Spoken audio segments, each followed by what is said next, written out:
இந்த வீடியோவில் 10ஆம் வகுப்புக்கான முதல் திருப்புதல் தேர்வு 2025ஆம் ஆண்டுக்கான ஆன்சர்ஸ் 5 மார்க் கொஸ்டின்ஸ்க்கான ஆன்சர்ஸ் பார்க்க போகிறோம்.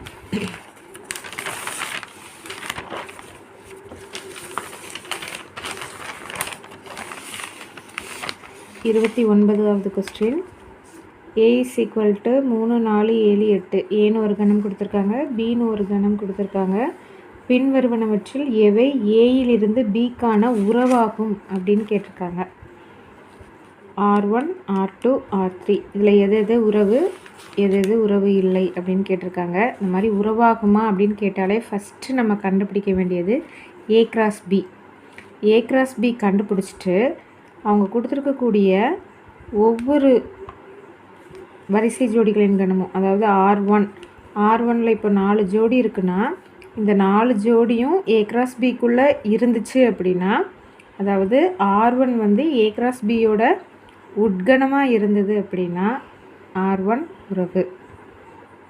இல்லை இந்த 4 ஜோடியில் ஏதாவது ஒரு ஜோடியோ 2 ஜோடியோ இல்லை அப்படின்னா அது வந்து உறவு அல்ல அப்படின்னு அர்த்தம். அதில் உள்ள எல்லா உறுப்புகளுமே A cross Bக்குள்ளே இருந்துச்சு அப்படின்னா உறவு, அப்படி இல்லை அப்படின்னா உறவு கிடையாது.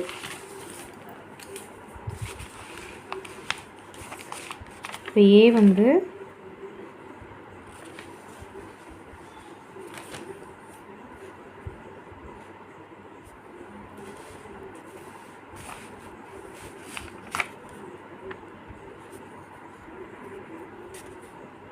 மூணு 4 7 8, B is equal to 1 7 10. இப்போ ஃபஸ்ட்டு A cross B கண்டுபிடிக்கணும். A cross Bங்கிறது வரிசை ஜோடிகளின் கணம். இப்போ ஃபஸ்ட்டு 3 வச்சு எழுதிக்கலாம். 3, 1 3, 7 3, 10. அடுத்தது 4, 1 4, 7 4, 10.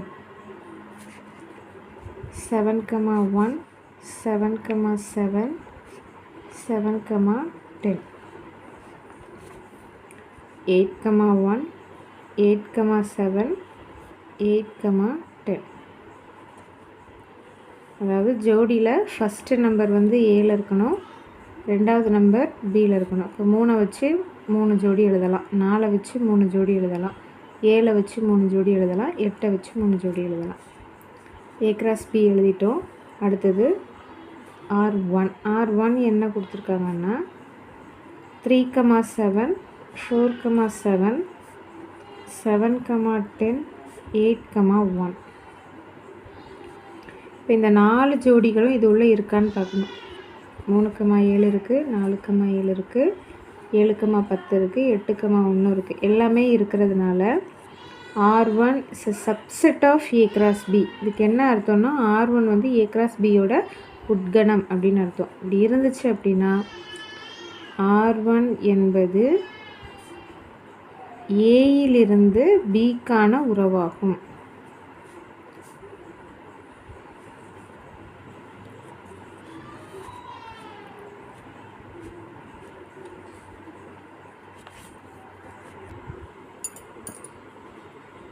அடுத்தது R2ல் என்னெல்லாம் கொடுத்துருக்காங்கன்னா 3, 1 4, 12. 3, A cross Bயில் வந்து 3, 1 இருக்குது, ஆனால் 4, 12 இல்லை. அதனால் என்ன சொல்லிடலாம், R2 is not a subset of A cross B. Therefore R2 என்பது ஏயிலிருந்து பிக்கான உறவு அல்ல.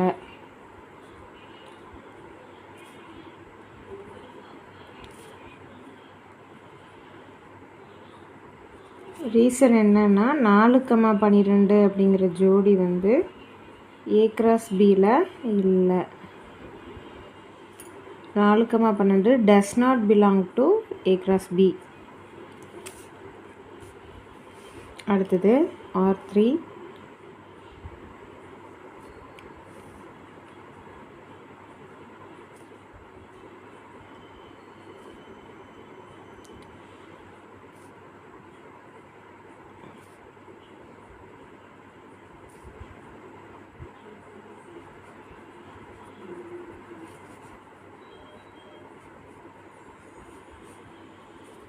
இப்போ இந்த ஜோடி எல்லாமே A கிராஸ் பியில் இருக்கான்னு பார்க்கணும். 3,7 இருக்குது, 4,10 இருக்குது, 7,7 இருக்குது, 7,8 இல்லை, 8,11 இல்லை, 8,7 இருக்குது, 8,10 இருக்குது. அப்போ இந்த 2 ஜோடியும் இல்லை அப்படிங்கிறதுனால R3 is not a subset of A cross B. Therefore R3 என்பது Aயிலிருந்து Bக்கான உறவு அல்ல.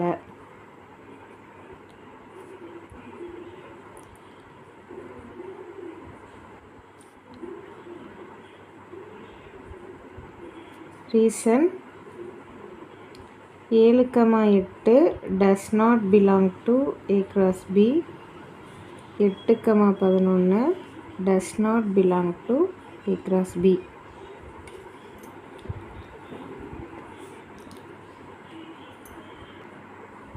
Next question 30.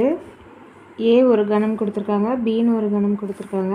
F from A to B எனும் சார்பு f of x equal to 3x minus 1 என கொடுக்கப்பட்டுள்ளது. இச்சார்பினை அம்புக்குறி படம், அட்டவணை படம், வரிசை ஜோடி கணம், வரைபடம் ஆகியவற்றால் குறிக்க.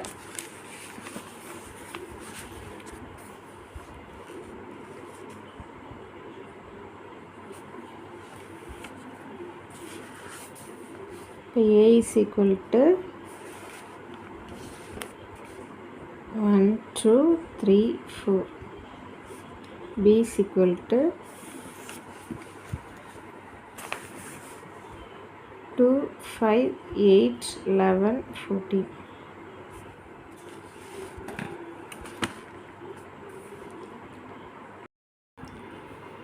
F of x is equal to 3x minus 1ன்னு கொடுத்துருக்காங்க. இப்போ இங்கே எக்ஸுக்கு பதிலாக ஏல உள்ள ஒவ்வொரு உறுப்பாக சப்ஸ்டியூட் பண்ண போகிறோம். ஃபஸ்ட்டு எக்ஸுக்கு பதிலாக 1. இப்போ f of 1 is equal to 3, 8, 1 minus 1. 1 3 minus 1, 3 minus 1 2. அடுத்தது எக்ஸுக்கு பதிலாக 2 போட போகிறோம். இப்போ f of 2 is equal to இந்த ஃபார்முலாவில் எக்ஸுக்கு பதிலாக 2. இப்போ 3 × 2 மைனஸ் 1, 2 6 மைனஸ் 1 ஈக்குவல் டு 5. அடுத்து f of 3 × 3 minus 1, 3 9 minus 1 equal to 8. அடுத்து f of 4 × 4 minus 1, 1 12 minus 1 equal to 11. இது கண்டுபிடிக்கிறதுக்கு ஒரு மார்க்கு. இப்போ நம்ம எஃப் ஆஃப் எக்ஸ் கண்டுபிடிக்காமல் வெறுமனே அம்புக்குறி படம், அட்டவணை படம், வரிசை ஜோடிகணம், வரைபடம் இதெல்லாம் வரைஞ்சோன்னா மார்க்கு கிடையாது.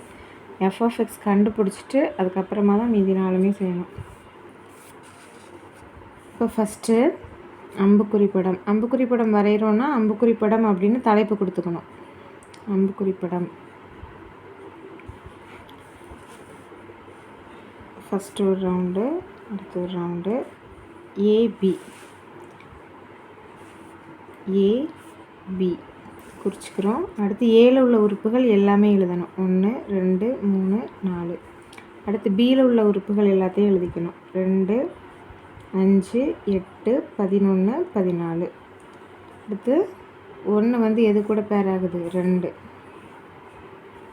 2க்கு 5, 3க்கு 8, 4ஓட நிகழ்வுறு 11.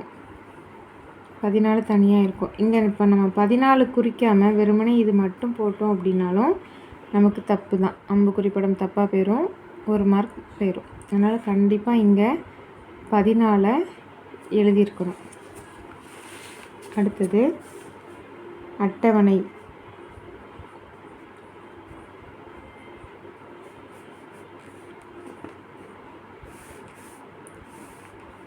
அட்டவணை இந்த மாதிரி பாக்ஸ் போட்டுக்கணும். இங்கே எக்ஸு, இங்கே எஃப் ஆஃப் எக்ஸு. எக்ஸுக்கு 1 போட்டோன்னா எஃப் ஆஃப் எக்ஸ் என்ன கிடச்சிச்சு? 2. 2க்கு 5, 3க்கு 8, 4க்கு 11. அவ்வளோதான், அட்டவணை முடிஞ்சது. இங்கே 14 போட தேவையில்லை, போடக்கூடாது. அடுத்தது வரிசை ஜோடி கணம்.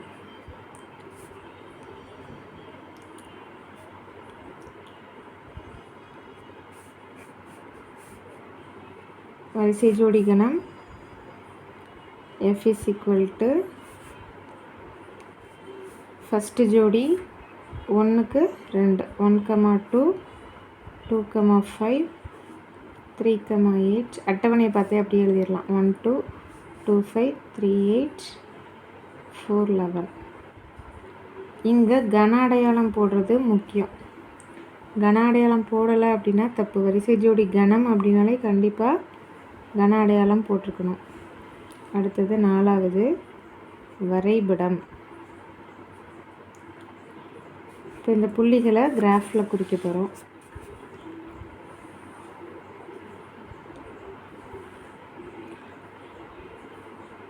சும்மா ரஃப்பாக வரைஞ்சால் போதும்.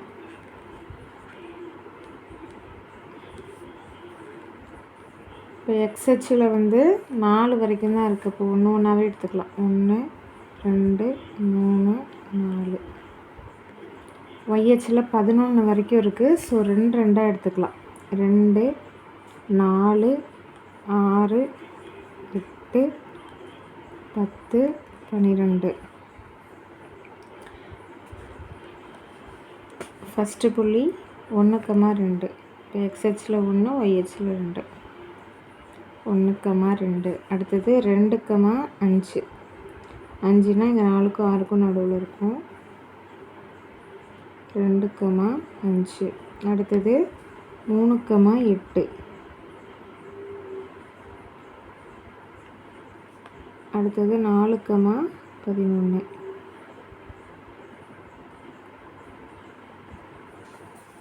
இப்போ புள்ளிகளை வரைபடத்தில் குறிச்சிட்டோம். இந்த புள்ளிகளை அப்படியே என்ன பண்ணிடலாம், ஜாயின் பண்ணி காமிச்சிடலாம். முடிஞ்சுது. எஃப்எஃப்எக்ஸ் கண்டுபிடிக்கிறதுக்கு 1 மார்க்கு, மீதி இந்த 4க்கு ஒவ்வொரு மார்க்கு, டோட்டலாக 5 மார்க்கு. 31வது கேள்வி. S1, S2, S3 என்பன முறையே ஒரு கூட்டுத்தொடர் வரிசையின் முதல் n, 2n, 3n உறுப்புகளின் கூடுதல் ஆகும் எனில் S3 = 3 × S2 - S1 என நிறுவுக. இப்போ S1 அப்படிங்கிறது கூட்டுத்தொடர் வரிசையின் முதல் n உறுப்புகளின் கூடுதல் அப்படின்னு கொடுத்துருக்காங்க. S2ங்கிறது முதல் 2n உறுப்புகளின் கூடுதல். S3ங்கிறது முதல் 3n உறுப்புகளின் கூடுதல். இப்போ S1க்கு ஃபார்முலா நமக்கு தெரியும். கூட்டுத்தொடர் வரிசையின் முதல் n உறுப்புகளின் கூடுதல்.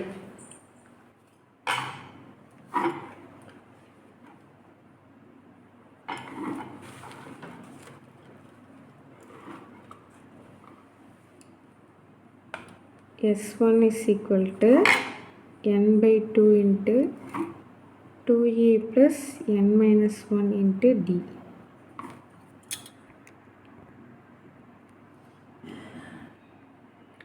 இதான் முதல் n உறுப்புகளின் கூடுதலுக்கான ஃபார்முலா. முதல் n உறுப்புகளின் கூடுதலுக்கான ஃபார்முலா அதுதான் S1ன்னு கொடுத்துருக்காங்க. S2ங்கிறது என்ன கொடுத்துருக்காங்கன்னா முதல் 2n உறுப்புகளின் கூடுதல். அப்போ என்ன பண்ணணும், இந்த ஃபார்முலாவில் n இருக்க வேண்டிய இடத்துல 2n போடணும். இப்போ S2க்கு பதிலாக இந்த nக்கு பதிலாக 2n. 2n/2 × 2a + 2n - 1 × d.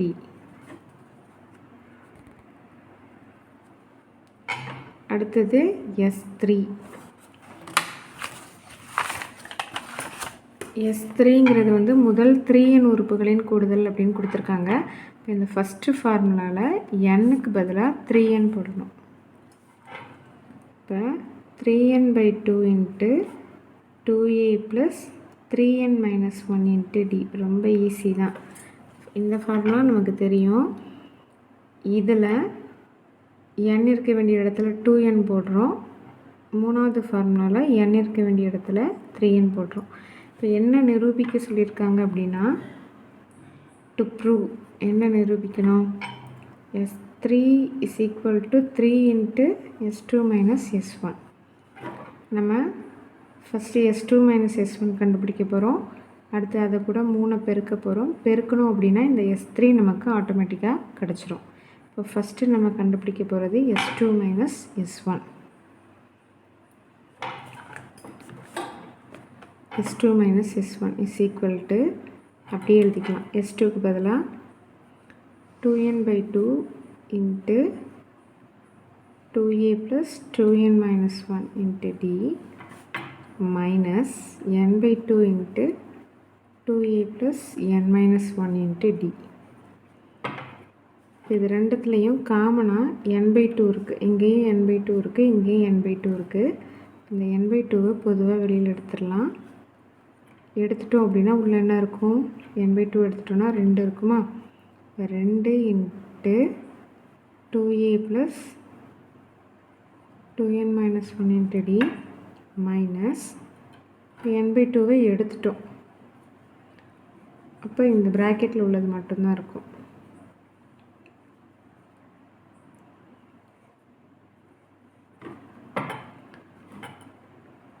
n by 2 into இப்போ இந்த ரெண்டை கொண்டு உள்ளே பெருக்கிறோம். 2 into 2 4a plus 2 into 2n minus 1 into d. இப்போ இந்த மைனஸை உள்ளே கொண்டு போகிறோம். இங்கேயும் வரும், இங்கேயும் வரும். So minus 2a minus n minus 1 into d.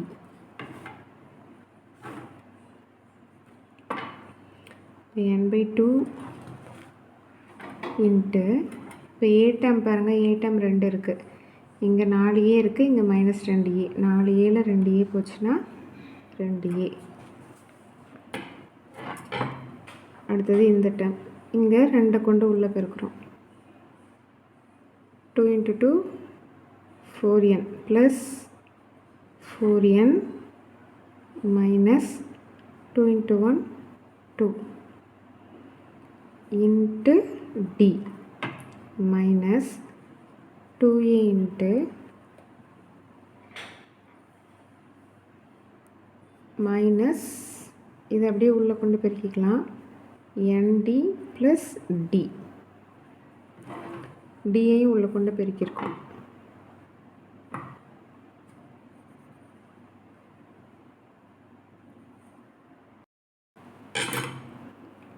n by 2 into இப்போ இங்கே a டேம் ஃபஸ்ட்டு பார்க்கலாம். இங்கே 4a இருக்குது, இங்கே மைனஸ் 2a இருக்குது. ஸோ 4aல 2a கழிச்சிட்டோம் அப்படின்னா 2a. அடுத்தது இந்த 2 உள்ளே கொண்டு பெருக்கிறோம். Same time dஐயும் பெருக்கிடலாம். இப்போ என்ன வருதுன்னு பாருங்கள். ப்ளஸ் 2 into 2 4 4n வெளியில் ஒரு d இருக்குது. So 4nd minus 2 into 1 2d 2d.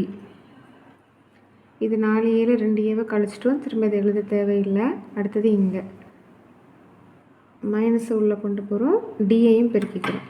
So minus n d plus minus into minus இங்கே ப்ளஸ் ஆயிரும் ப்ளஸ் 1d. 1 போட்டாலும் ஒன்று, போடாட்டியும் ஒன்று. அடுத்தது n by 2 into 2a nd dam எழுத போகிறோம். இப்போ இங்கே 4nd இருக்குது, இங்கே மைனஸ் ஒன்றுமே இல்லைன்னா 1 இருக்குன்னு அர்த்தம். Minus 1nd. ஸோ 4ndலேருந்து 1ndயை கழிச்சிட்டோன்னா 3nd. இங்கே மைனஸ் 2d d டேம் எழுதுகிறோம். மைனஸ் 2d இருக்குது, இங்கே ப்ளஸ் 1. இப்போ கழிச்சோம்னா பெரிய நம்பருக்குரிய மைனஸ் மைனஸ் 1d. இப்போ அடுத்தது n by 2 into 2a plus இங்கே இந்த 2 டேம்லேயும் d வந்து காமனாக இருக்குது. ஸோ dயை வெளியில் எடுத்துக்கிறோம். dயை வந்து பின்னாடி வெளியில் எப்படி எடுத்துக்கலாம். dயை வெளியில் எடுத்துட்டோம்னா இங்கே என்ன இருக்கும்? 3n. இங்கேயும் dயை வெளியில் எடுத்துட்டோம்னா மைனஸ் 1 மைனஸ் 1. சரியா? இப்போ நம்ம என்ன கண்டுபிடிச்சிருக்கோம்? S2 மைனஸ் S1 கண்டுபிடிச்சிருக்கோம். அடுத்தது நம்ம நிரூபிக்க வேண்டியதில் பாருங்கள். அடுத்து என்ன செய்யணும்? S2 மைனஸ் S1 கூட 3 பெருக்கணும்.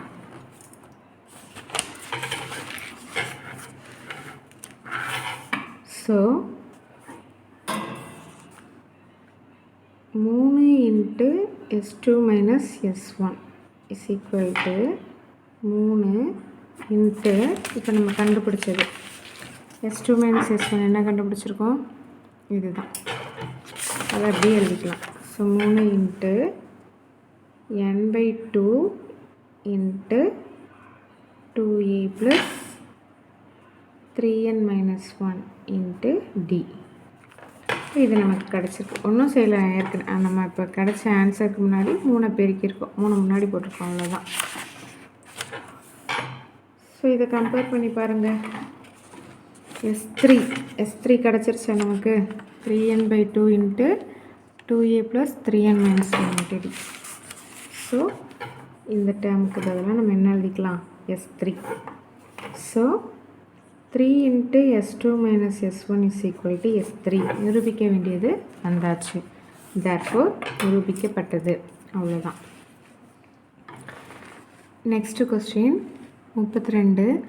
ரேகாவிடம் 10 centimetre, 11 centimetre, 12 centimetre up to 24 centimetre பக்க அளவுள்ள 15 சதுர வடிவ வண்ண காகிதங்கள் உள்ளன. இந்த வண்ண காகிதங்களை கொண்டு எவ்வளவு பரப்பை அடைத்து அலங்கரிக்க முடியும்? இப்போ இங்கே வந்து சதுர வடிவம் அப்படின்னு சொல்லியிருக்காங்க, பரப்பளவுன்னு கேட்டிருக்காங்க. இப்போ சதுரத்தோட பரப்பளவு என்ன, a². அதாவது பக்கம் இன்ட்டு பக்கம், அதை வந்து எப்படி எழுதிக்கலாம், a² எழுதிக்கலாம். ஸோ இதை எல்லா பரப்பையும் மொத்த பரப்பு என்னன்னு கேட்டிருக்காங்க. ஸோ எல்லா பரப்பளவையும் என்ன செய்ய போகிறோம், நம்ம கூட்ட போகிறோம். இப்போ 10 சென்டிமீட்டர் அதோட பரப்பளவு வந்து என்ன வரும், 10². ஏன்னா சதுரம்னு சொல்லியிருக்கிறதுனால 10² ப்ளஸ் அடுத்து என்ன கொடுத்துருக்காங்க, 11 centimetre, 11² plus 12² plus up to இது வரைக்கும் 24² வரைக்கும் கேட்டிருக்காங்க. இது எல்லாத்தோட கூடுதல். ஸோ இந்த மாதிரி பார்க்கும்போது நமக்கு சிறப்பு தொடர்கள் வந்து ஞாபகத்துக்கு வரணும். முதல் n உறுப்புகளின் வர்க்கங்களின் கூடுதல், அந்த ஃபார்முலா வரணும். இப்போ அந்த ஃபார்முலா அப்ளை பண்ணுறதுக்கு 1² ஆரம்பித்தா தான் நம்ம ஃபார்முலா அப்ளை பண்ண முடியும். ஆனால் நமக்கு எதில் இருந்து தான் இருக்குது, 10² இருக்குது. நம்ம என்ன பண்ண போகிறோம், ஃபஸ்ட்டு 1² 24² வரைக்கும் உள்ள கூடுதலை கண்டுபிடிச்சிக்க போகிறோம். இப்படி 1² ஆரம்பிச்சதுன்னா நம்மளால் என்ன பண்ணலாம், ஃபார்முலா அப்ளை பண்ண முடியும். இதை கண்டுபிடிச்சிட்டு இதில் தேவையில்லாததை கழிக்க போகிறோம். எது தேவையில்லை, 10 தான் நமக்கு தேவை. அப்போ எதெல்லாம் தேவையில்லை, 10க்கு முன்னாடி வரைக்கும் தேவையில்லை. 1² 9² வரைக்கும் நமக்கு தேவையில்லை. அதை வந்து கழிச்சிட போகிறோம், மைனஸ் தேவையில்லாததை கழிச்சிக்க போகிறோம். இப்போ 1² ப்ளஸ் 2² ப்ளஸ் அப் டு 9². இப்போ ஃபார்முலா n²க்கு ஃபார்முலா, ஃபஸ்ட்டு டேர்மில் n இஸ் ஈக்குவல் டு என்னது, 24 உறுப்புகள் இருக்குது. இங்கே n இஸ் ஈக்குவல் டு என்னது, 9.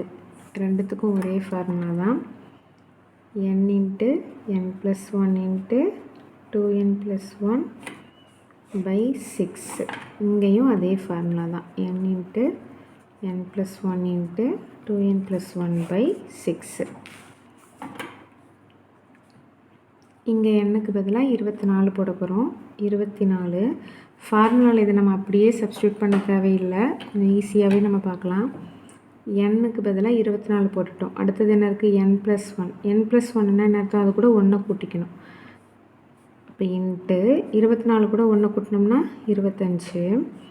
அடுத்தது 2 இன்ட்டு n ப்ளஸ் 1. அப்போ 2 இன்ட்டு 24 48 வரும். 48 ப்ளஸ் 1 என்னது, 49. இதை எப்படி நம்ம செஞ்சு பார்க்காம ஈஸியாக ஒரு மெத்தட் இருக்குது. என்ன அப்படின்னா, இது ரெண்டையும் கூட்டினாலே போதும். இப்போ ஃபஸ்ட்டு என்ன செய்கிறோம், என்னோட வேல்யூ போட்டுருதோம், அதிலேருந்து ஒரு நம்பரை கூட்டிக்கிறோம், அடுத்து இந்த 2 நம்பரையும் கூட்டிக்கிறோம். இப்படி மட்டும் ஞாபகம் வச்சுட்டா போதும், நம்ம சப்ஸ்டியூட் பண்ணி பார்க்க தேவையில்லை, கரெக்டாக தான் நமக்கு வரும். ஸோ 24ஐயும் 25ஐயும் கூட்டிக்கிறோம்.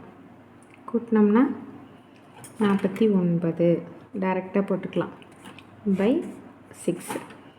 அதே மாதிரி இங்கே நீங்கள் சொல்லுங்கள் என்ன வரும், எண்ணுக்கு பதிலாக 9 இன்ட்டு அதோட 1 கூட்டிக்கணும் 10 இன்ட்டு இது ரெண்டையும் கூட்டிக்கணும் 19/6 இஸ் ஈக்குவல் டு, இப்போ கேன்சல் பண்ண முடியுது, எல்லாமே கேன்சல் பண்ணிக்கலாம். 1 6 6, 4 6 24. அது மாதிரி இங்கே இது 3வது வைப்பரில் அடிச்சுக்கலாம். 2 3 6, 3 9. அடுத்து 2ஐயும் 10ஐயும் அடிச்சுக்கலாம். 2 2, 2 10. இப்போ இங்கே 4ஐயும் 25ஐயும் பெருக்கணும். 25 4 100. 100 × 49. 100 × 49னா ஈஸி தான். 49க்கு பின்னாடி 2 0 சேர்த்தா போதும். அப்போ பெருக்கி பார்க்கவே தேவையில்லை. 4900 மைனஸ் இங்கே 3 5 15 × 19. இப்போ 19ஐயும் 15ஐயும் பெருக்கணும்.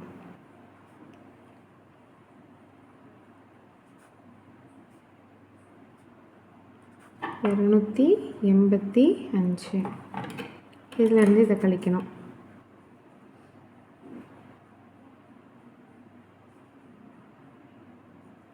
4615. இதோட முடியலை.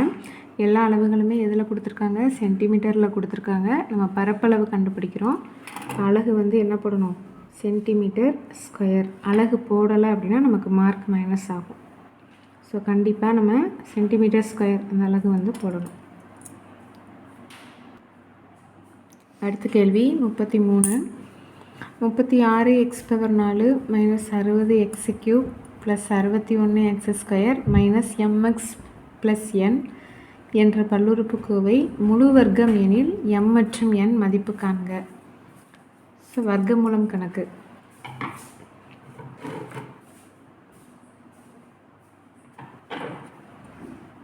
வர்க்கமூலம் கணக்கை பொறுத்த வரைக்கும் ஃபஸ்ட்டு ஆர்டர் படி கரெக்டாக இருக்கா அப்படின்னு பார்க்கணும். ஃபஸ்ட்டு x⁴ டேர்ம், அடுத்து x³ டேர்ம், அடுத்து x² டேர்ம், அடுத்து x டேர்ம், அடுத்து நம்பர் டேர்ம். எல்லாமே ஆர்டர் படி கரெக்டாக இருக்குது. இதில் அதோட கெழுக்களை மட்டும் நம்ம எழுதிக்க போகிறோம். ஈஸியாக செய்கிறதுக்காக கெழுக்களை மட்டும் எழுதிக்க போகிறோம். ஃபஸ்ட்டு x⁴ கெழு 36.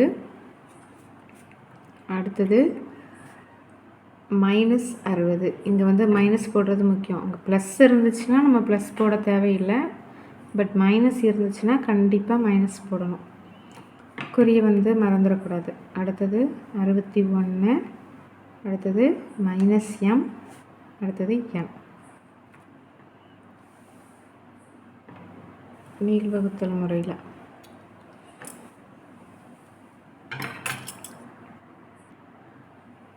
இதில் ஃபஸ்ட் நம்பர் கண்டிப்பாக வர்க்க எண்ணாக தான் இருக்கும். இப்போ 36னா 36ஓட வர்க்கமூலம் என்னது? 6 6 36.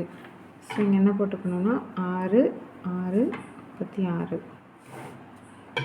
போட்டுக்கிறோம். அடுத்தது குறி மாற்றி கூட்டிக்கணும்.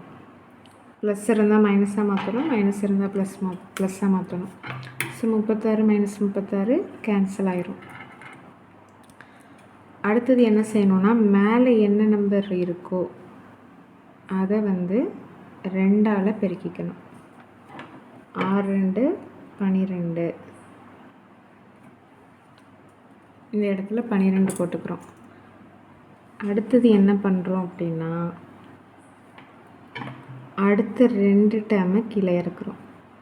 மைனஸ் 60 61 இறக்குன பிறகு இந்த ஃபஸ்ட்டு நம்பரையும், அதாவது இதில் இப்போ புதுசாக கீழே இறக்குனதில் முதல் நம்பரையும் இங்கே போட்டிருக்கிற நம்பரையும் கம்பேர் பண்ணணும். இங்கே 12 இருக்குது, இங்கே 60 இருக்குது. 60 12ஆல் வகுக்கணும். 60 12ஆல் வகுக்கணும். வகுத்தா என்ன வரும்? 5. மைனஸ் 60 இருக்கா? So minus 5.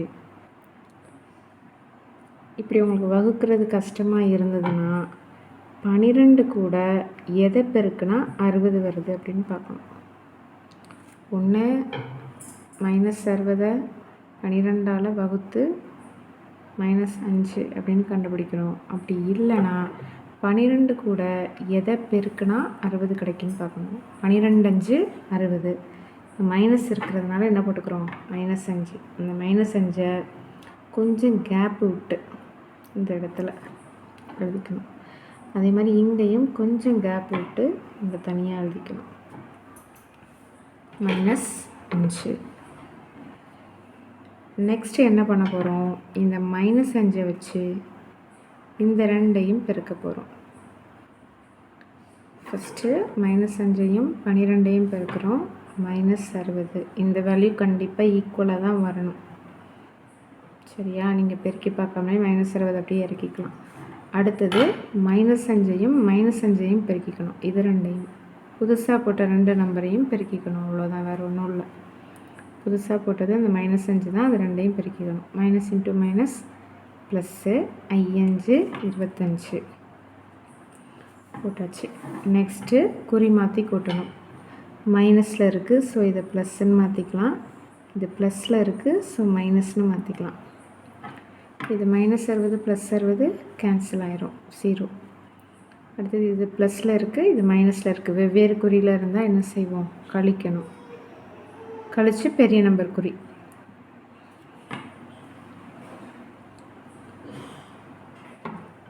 பெரிய நம்பர் குறி 61 தான். 61 குறி ப்ளஸ்ஸு, ஸோ +36.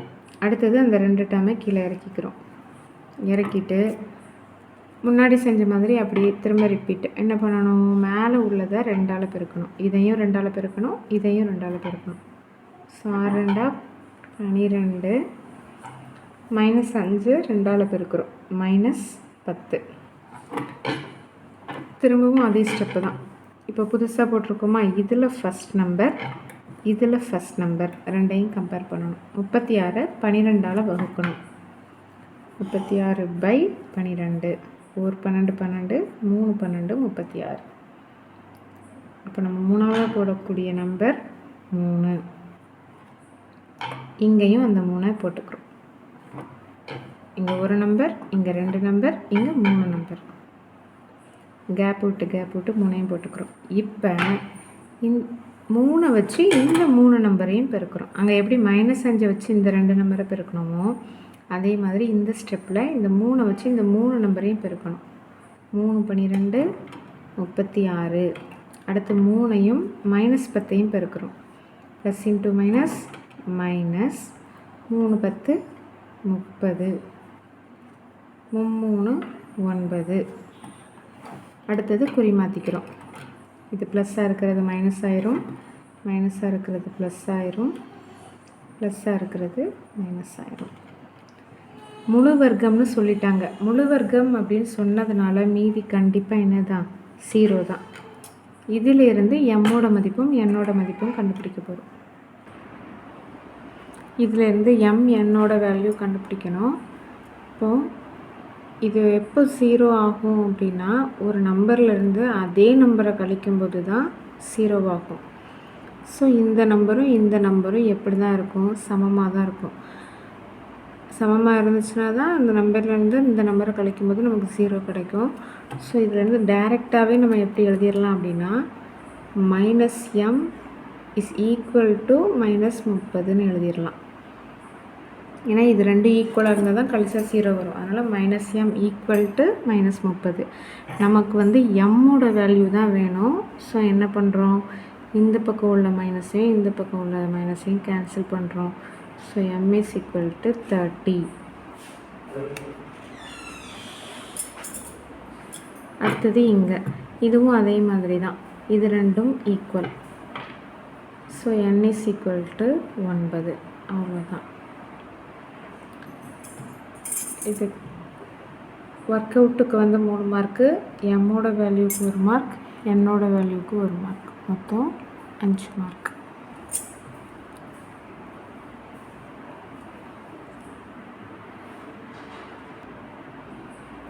அடுத்தது 34வது கேள்வி. x² + 6x - 4 = 0. இதோட மூலங்கள் ஆல்ஃபா பீட்டா எனில் பின்வருவனவற்றை மூலங்களாக கொண்ட இருபடி சமன்பாட்டை காண்க அப்படின்னு கேட்டிருக்காங்க. First one α² + β². Second one alpha square beta and beta square alpha. இப்போ இந்த இருபடி சமன்பாடோட மூலங்கள் வந்து ஆல்ஃபா பீட்டா அப்படின்னு சொல்லியிருக்காங்க. இதை வந்து இருபடி சமன்பாடு இந்த ஃபார்மேட்டில் இருக்கான்னு ஃபஸ்ட்டு செக் பண்ணிக்கணும். ax square plus bx plus c equal to 0. அதாவது ஃபஸ்ட்டு எக்ஸ் ஸ்கொயர் டேம் இருக்கணும், எக்ஸ் டேம் இருக்கணும், நம்பர் டேம் இருக்கணும், ஈக்குவல் டு 0. இந்த ஃபார்மேட்டில் இருக்கா அப்படின்னு பார்த்துக்கணும். இல்லைன்னா நம்ம அந்த ஃபார்மேட்டுக்கு மாற்றிக்கணும். மாற்றிட்டு இங்கே ஏ வந்து என்ன அப்படின்னா எக்ஸ் ஸ்கொயரோட கெழு தான் ஏ, பிங்கிறது எக்ஸோட கெழு, சிங்கிறது மாறிலி உறுப்பு நம்பர் டேம். இப்போ இதோட மூலங்கள் வந்து ஆல்ஃபாவும் பீட்டாவும் சொல்லியிருக்காங்க. ஃபஸ்ட்டு மூலங்களின் கூடுதலும் அடுத்து மூலங்களின் பெருக்கற்பலனும் கண்டுபிடிக்க போகிறோம். மூலங்களின் கூடுதல்னால் என்ன? ஆல்ஃபாவும் பீட்டாவும் தான். So alpha plus beta. மூலங்களின் கூடுதலுக்கு ஃபார்முலா நமக்கு தெரியும், minus B by A, minus B by A. இப்போ இது ரெண்டையும் கம்பேர் பண்ணணும் அப்படின்னா ஏயோட வேல்யூ 1, பியோட வேல்யூ 6, சியோட வேல்யூ, சி இருக்க வேண்டிய இடத்துல என்ன இருக்குது, -4. ஸோ இதுபடி போட்டோம் அப்படின்னா மைனஸ் பிக்கு பதிலாக 6 பை ஏயோட வேல்யூ 1. பகுதியில் 1 இருந்தால் 1 விட்டுறலாம். ஸோ -6. அடுத்தது மூலங்களின் பெருக்கற்பலன் கண்டுபிடிக்கணும், ஆல்ஃபா இன்ட்டு பீட்டா. இதுக்கு ஃபார்முலா நமக்கு தெரியும், சி பை ஏ, அதாவது மாறிலி உறுப்பு பை எக்ஸ் ஸ்கொயரின் கெழு. சி வந்து -4 பை ஏ 1. ஸோ இதோட மதிப்பு -4. இந்த ஃபார்முலா நமக்கு தெரியலை அப்படின்னா நம்ம அடுத்து எதுவுமே பண்ண முடியாது. ஸோ அந்த இதெல்லாம் நல்லா ஞாபகத்துக்கு வச்சுக்கணும். மூலங்களின் கூடுதல் அப்படின்னா மைனஸ் பி பை ஏ, மூலங்களின் பெருக்கற்பலன் அப்படின்னா சி பை ஏ. ஃபார்மேட் வந்து ax square plus bx plus c equal to 0. இது ரெண்டும் கண்டுபிடிச்சிட்டோம். இதிலேருந்து நமக்கு 2 கேள்வி கேட்டிருக்காங்க. ஃபஸ்ட்டு என்ன அப்படின்னா alpha square and beta square, இது ரெண்டையும் மூலங்களாக கொண்ட இருபடி சமன்பாடு என்னன்னு கேட்டிருக்காங்க. இதுக்கும் நம்ம என்ன கண்டுபிடிக்க போகிறோம்னா மூலங்களின் கூடுதலும் மூலங்களின் பெருக்கற்பலனும் கண்டுபிடிக்க போகிறோம். ஃபஸ்ட்டு மூலங்களின் கூடுதல் கண்டுபிடிக்க போகிறோம். மூலங்கள் இது ரெண்டும் தான். So alpha square plus beta square. இதுக்கு ஒரு ஃபார்முலா இருக்குது, alpha plus beta the whole square minus 2 alpha beta. இது எப்படி வந்துச்சுன்னா ஏ ப்ளஸ் பி ஹோல் ஸ்கொயர் ஃபார்முலாவிலேருந்து வந்துச்சு. ஓகேவா, ஞாபகத்தை வச்சுக்கணும். Alpha plus beta the whole square -2 alpha beta. இப்போ இதில் நம்ம கண்டுபிடிச்ச வேல்யூவை சப்ஸ்டியூட் பண்ண போகிறோம். ஆல்ஃபா ப்ளஸ் பீட்டாக்கு என்ன கண்டுபிடிச்சிருக்கோம், -6. So -6 the whole square minus 2 into alpha பீட்டாக்கு என்ன கண்டுபிடிச்சிருக்கோம், -4. ஸோ இதோட வேல்யூ -6க்கு ஹோல் ஸ்கொயர், மைனஸ்க்கு ஸ்கொயர் பண்ணும்போது ப்ளஸ் ஆயிரும், 6 square 36, minus into minus plus ஆயிரும், 2 4 8. ஸோ 44. இப்போ மூலங்களின் கூடுதல் வந்து 44 கிடச்சிருக்கு. அடுத்தது பெருக்கற்பலன், மூலங்களின் பெருக்கற்பலன், இது ரெண்டத்தோட பெருக்கற்பலன் கண்டுபிடிக்க போகிறோம். மூலங்களின் பெருக்கற்பலன் is equal to alpha square into beta square, alpha square into beta square. இது ரெண்டையும் எப்படி எழுதிக்கலாம், alpha beta the whole square அப்படின்னு எழுதிக்கலாம். இதுக்கு ஸ்கொயர் இருக்குது, இதுக்கு ஸ்கொயர் இருக்குன்னா எப்படி எழுதிக்கலாம், alpha beta the whole square எழுதிக்கலாம். இப்போ ஆல்ஃபா பீட்டாக்கு நமக்கு வேல்யூ தெரியும், -4. ஆல்ஃபா பீட்டாவோட value -4. So -4 the whole square, அதுக்கு என்ன வரும், 16. 4 ஸ்கொயரோட வேல்யூ 16. இப்போ மூலங்களின் கூடுதலும் கண்டுபிடிச்சாச்சு, மூலங்களின் பெருக்கற்பலனும் கண்டுபிடிச்சாச்சு. மூலங்களின் கூடுதல் பெருக்கற்பலன் தெரிஞ்சிச்சு அப்படின்னா இருபடி சமன்பாட்டுக்கு ஒரு ஃபார்முலா இருக்குது. என்ன ஃபார்முலா, எக்ஸ் ஸ்கொயர் மைனஸ் மூலங்களின் கூடுதல் இன்ட்டு எக்ஸ் ப்ளஸ் மூலங்களின் பெருக்கற்பலன் ஈக்குவல் டு 0. இதில் அப்படியே சப்ஸ்டியூட் பண்ண போகிறோம். இப்போது எக்ஸ் ஸ்கொயர் மைனஸ் மூலங்களின் கூடுதல் நமக்கு 44 கிடச்சிருக்கு. இப்போது 44 எக்ஸு ப்ளஸ் மூலங்களின் பெருக்கற்பலன் 16 கிடச்சிருக்கு ஈக்குவல் டு 0. ஸோ ஃபஸ்ட்டு கொஸ்டினுக்கு ஆன்சர் முடிஞ்சுது. அடுத்தது ரெண்டாவது கொஸ்டினுக்கு மூலங்கள் என்ன கொடுத்துருக்காங்க? Alpha square beta and beta square alpha. Same procedure. First மூலங்களின் கூடுதல் கண்டுபிடிக்க போகிறோம். மூலங்களின் கூடுதல்னால் ரெண்டையும் கூட்டணும். So alpha square beta plus beta square alpha. இப்போ இது ரெண்டுலேயும் பொதுவாக உள்ளதை வெளியில் எடுத்துக்க போகிறோம். ரெண்டுலேயுமே ஆல்ஃபா இருக்குது, ரெண்டுலேயுமே பீட்டா இருக்குது. ஸோ ஆல்ஃபா பீட்டாவை காமனாக வெளியில் எடுத்துக்கலாம். இதில் ஆல்ஃபா பீட்டா காமனாக எடுக்கும்போது ஒரு ஆல்ஃபா எக்ஸ்ட்ரா இருக்கும். ப்ளஸ் இங்கேயும் ஆல்ஃபா இன்ட்டு பீட்டா வெளியில் எடுக்கும்போது இங்கே ஒரு பீட்டா எக்ஸ்ட்ரா இருக்கும்.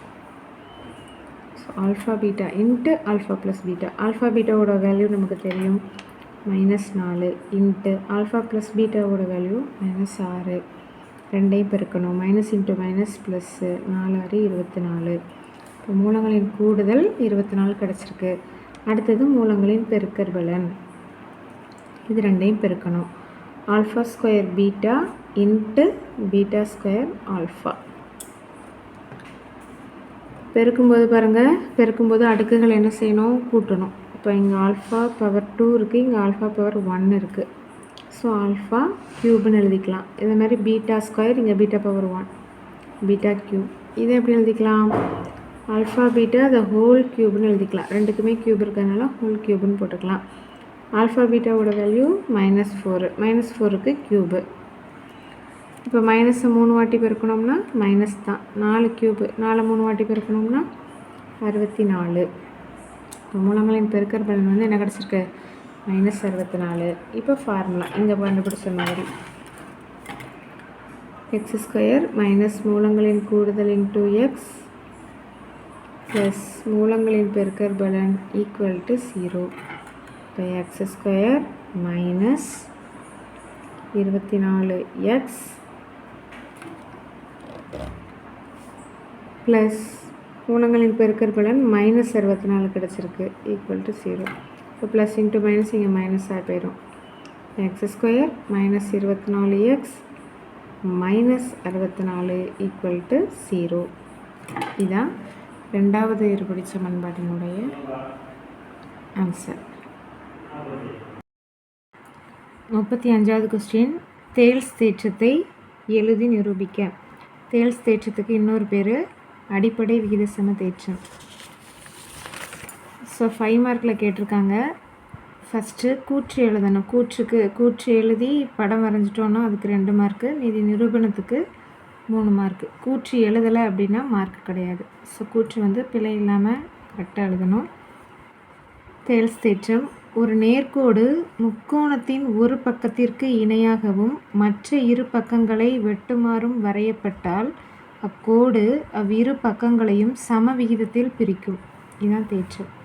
இப்போ இதில் வந்து முக்கோணம்னு சொல்லியிருக்காங்க. முக்கோணத்தோட 3 முனைகள் A, B, C. இப்போ இந்த முக்கோணத்தில் ஒரு நேர்கோடு வரைகிறோம். நேர்கோடு வந்து எப்படி வரைகிறோன்னா, முக்கோணத்தின் ஒரு பக்கத்துக்கு இணையாகவும், மொத்தம் முக்கோணத்துக்கு 3 பக்கம் இருக்குது, அதில் ஒரு பக்கத்துக்கு இணையாக ஒரு கோடு வரைகிறோம். அந்த கோடு வந்து மற்ற இரு பக்கங்களை வந்து வெட்டுது. இப்போ இந்த பக்கத்துக்கு இணையாக ஒரு கோடு வரைகிறோம்னு வச்சுக்கோங்க. இப்போ இப்படி வரைகிறோம். இப்போ இதான் அந்த நேர்கோடுன்னு வச்சுப்போம். இதான் அந்த நேர்கோடு. இப்போ இந்த நேர்கோடு வந்து பிசிங்கிற பக்கத்துக்கு ஒரு பக்கத்துக்கு இணையாக இருக்குது. மீதி 2 பக்கங்கள் ஏபியையும் ஏசியையும் வந்து வெட்டுது. அதான் இதுதான் அந்த நேர்கோடு.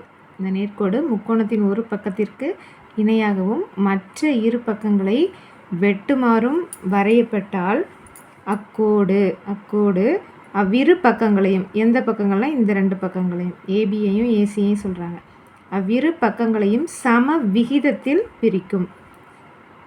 சம விகிதத்தில் பிரிக்கும் அப்படின்னு நம்ம ப்ரூவ் பண்ணணும். அதாவது இப்போ இந்த கோடு வரைஞ்சதுனால ஏபி வந்து 2ஆக ஸ்ப்ளிட் ஆகுது.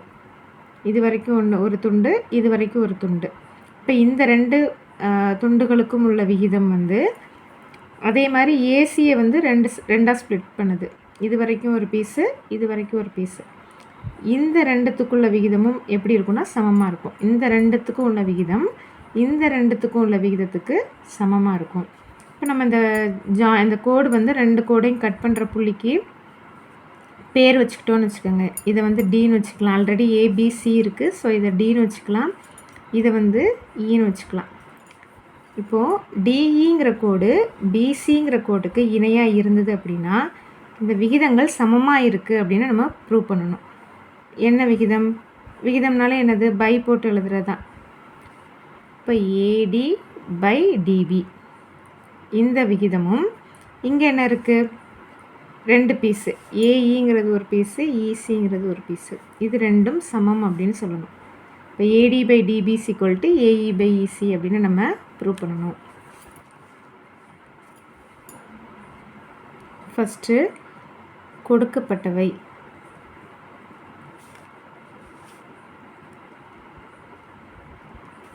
கொடுக்கப்பட்டவையில் முக்கோணம் ஏபிசியில் டி என்பது ஏபியின் மீதுள்ள புள்ளி.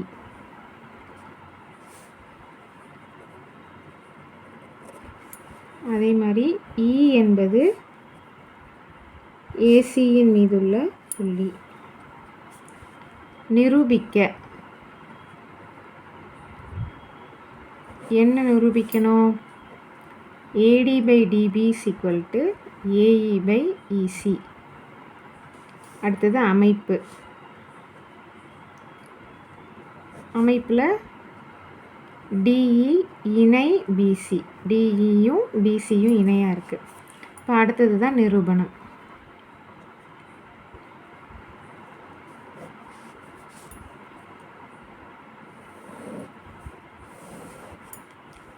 நிரூபணம் ஒரு டேபிள் மாதிரி போடுறோம்.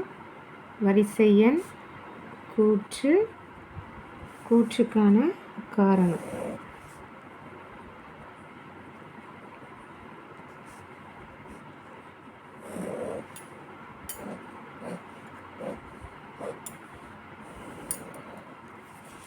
இப்போ இந்த படத்தில் இந்த கோடுக்கு இணையாக இருக்கிறதுனால இப்போ நமக்கு இங்கே 2 முக்கோணம் தெரியுது. ஒன்று வந்து முக்கோணம் ஏபிசி, ஏபிசிங்கிறது பெரிய முக்கோணம். இன்னொன்று சின்ன முக்கோணம் ஏடிஇ. இப்போ இந்த 2 கோடுகளும் இணை கோடுகள் அப்படிங்கிறதுனால இந்த 2 கோணங்களும் என்ன கோணங்கள் அப்படின்னா ஒத்த கோணங்கள். அதாவது கோணம் வந்து சமமாக இருக்கும். ஆல்ரெடி 6th 7th இதெல்லாம் படிச்சிருக்கோம். இந்த கோணங்களுக்கு பேர் ஒத்த கோணங்கள். இது 2 சமமாக இருக்கும். ஸோ இது ரெண்டுத்துக்கும் ஆங்கிள் 1 அப்படின்னு பேர் வச்சுக்கலாம். அதே மாதிரி தான் இது 2 இணையாக இருக்கிறதுனால இந்த கோணமும் ஒத்த கோணங்கள். அப்போ இது 2 சமமாக இருக்கும். இதுக்கு பேர் 2ன்னு வச்சுக்கலாம். இந்த கோணம் வந்து 2 முக்கோணத்துக்குமே பொதுவாக உள்ள கோணம்.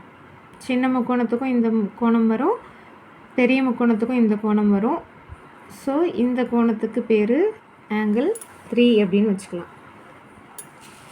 இப்போ ஃபஸ்ட்டில் என்ன எழுத போகிறோம் அப்படின்னா இந்த 2 கோணமும் சமம் அப்படின்னு சொல்ல போகிறோம். இப்போ ஆங்கிள் 1க்கு பேர் கொடுத்தோன்னு வச்சுக்கோங்களேன். பெரிய முக்கோணத்துக்கு ஆங்கிள் 1, இது வந்து சின்ன முக்கோணத்துக்கு ஆங்கிள் 1. இப்போ பெரிய முக்கோணத்துக்கு பேர் வைக்கும்போது கோணம் வந்து எந்த புள்ளியில் அமையுதோ அது வந்து நடுவில் இருக்கணும். ஆல்ரெடி நமக்கு தெரியும். இப்போ ஆங்கிள் வந்து நம்ம 3 எழுத்துக்களாக பெயர் சொன்னோம் அப்படின்னா கோணம் எந்த முனையில் அமையுதோ அது வந்து நடுவில் இருக்கணும். இப்போ இங்கே பி வந்து நடுவில் இருக்கணும். இப்போ இதுக்கு பேர் வைக்கும்போது ஏபிசின்னு வச்சுக்கலாம். ஏபிசிங்கிறது ஆங்கிள் 1 குறிக்குது. இப்போது ஆங்கிள் ஏபிசி ஈக்குவல் டு சின்ன முக்கோணத்துக்கு அதே மாதிரி சின்ன முக்கோணத்துக்கு இந்த கோணத்தை குறிக்குது ஏடிஇ. ஆங்கிள் ஏடிஇ ரெண்டுத்துக்கும் என்ன பேர் வச்சுருக்கோம்? ஆங்கிள் 1. ஏன் 2 சமமாக இருக்குது? காரணம் என்ன? ஒத்த கோணங்கள் சமம்.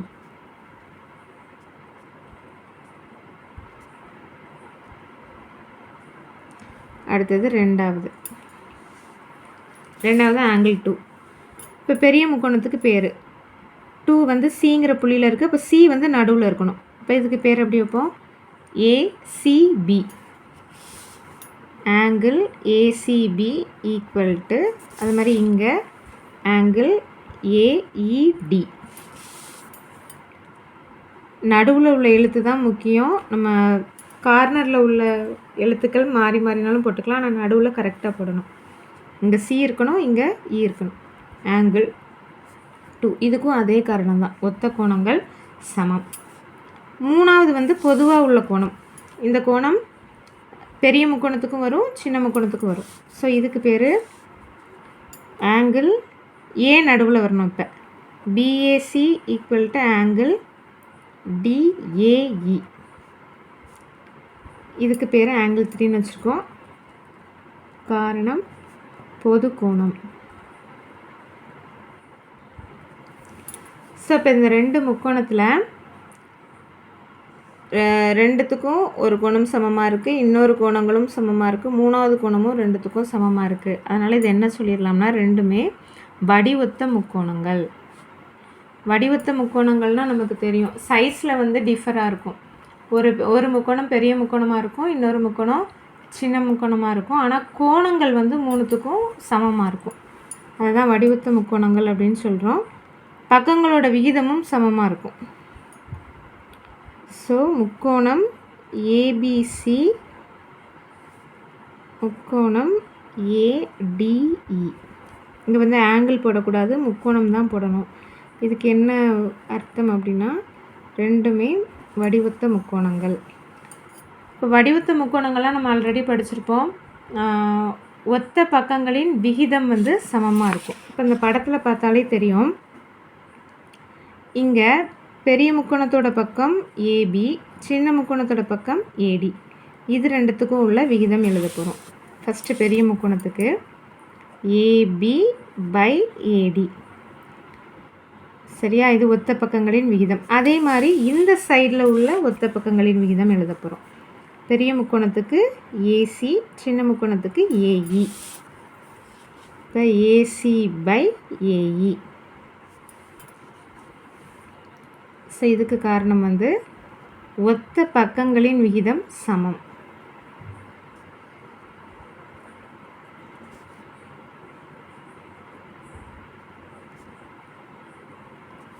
நெக்ஸ்ட் பாயிண்டில் இம்ப்ளைஸ்.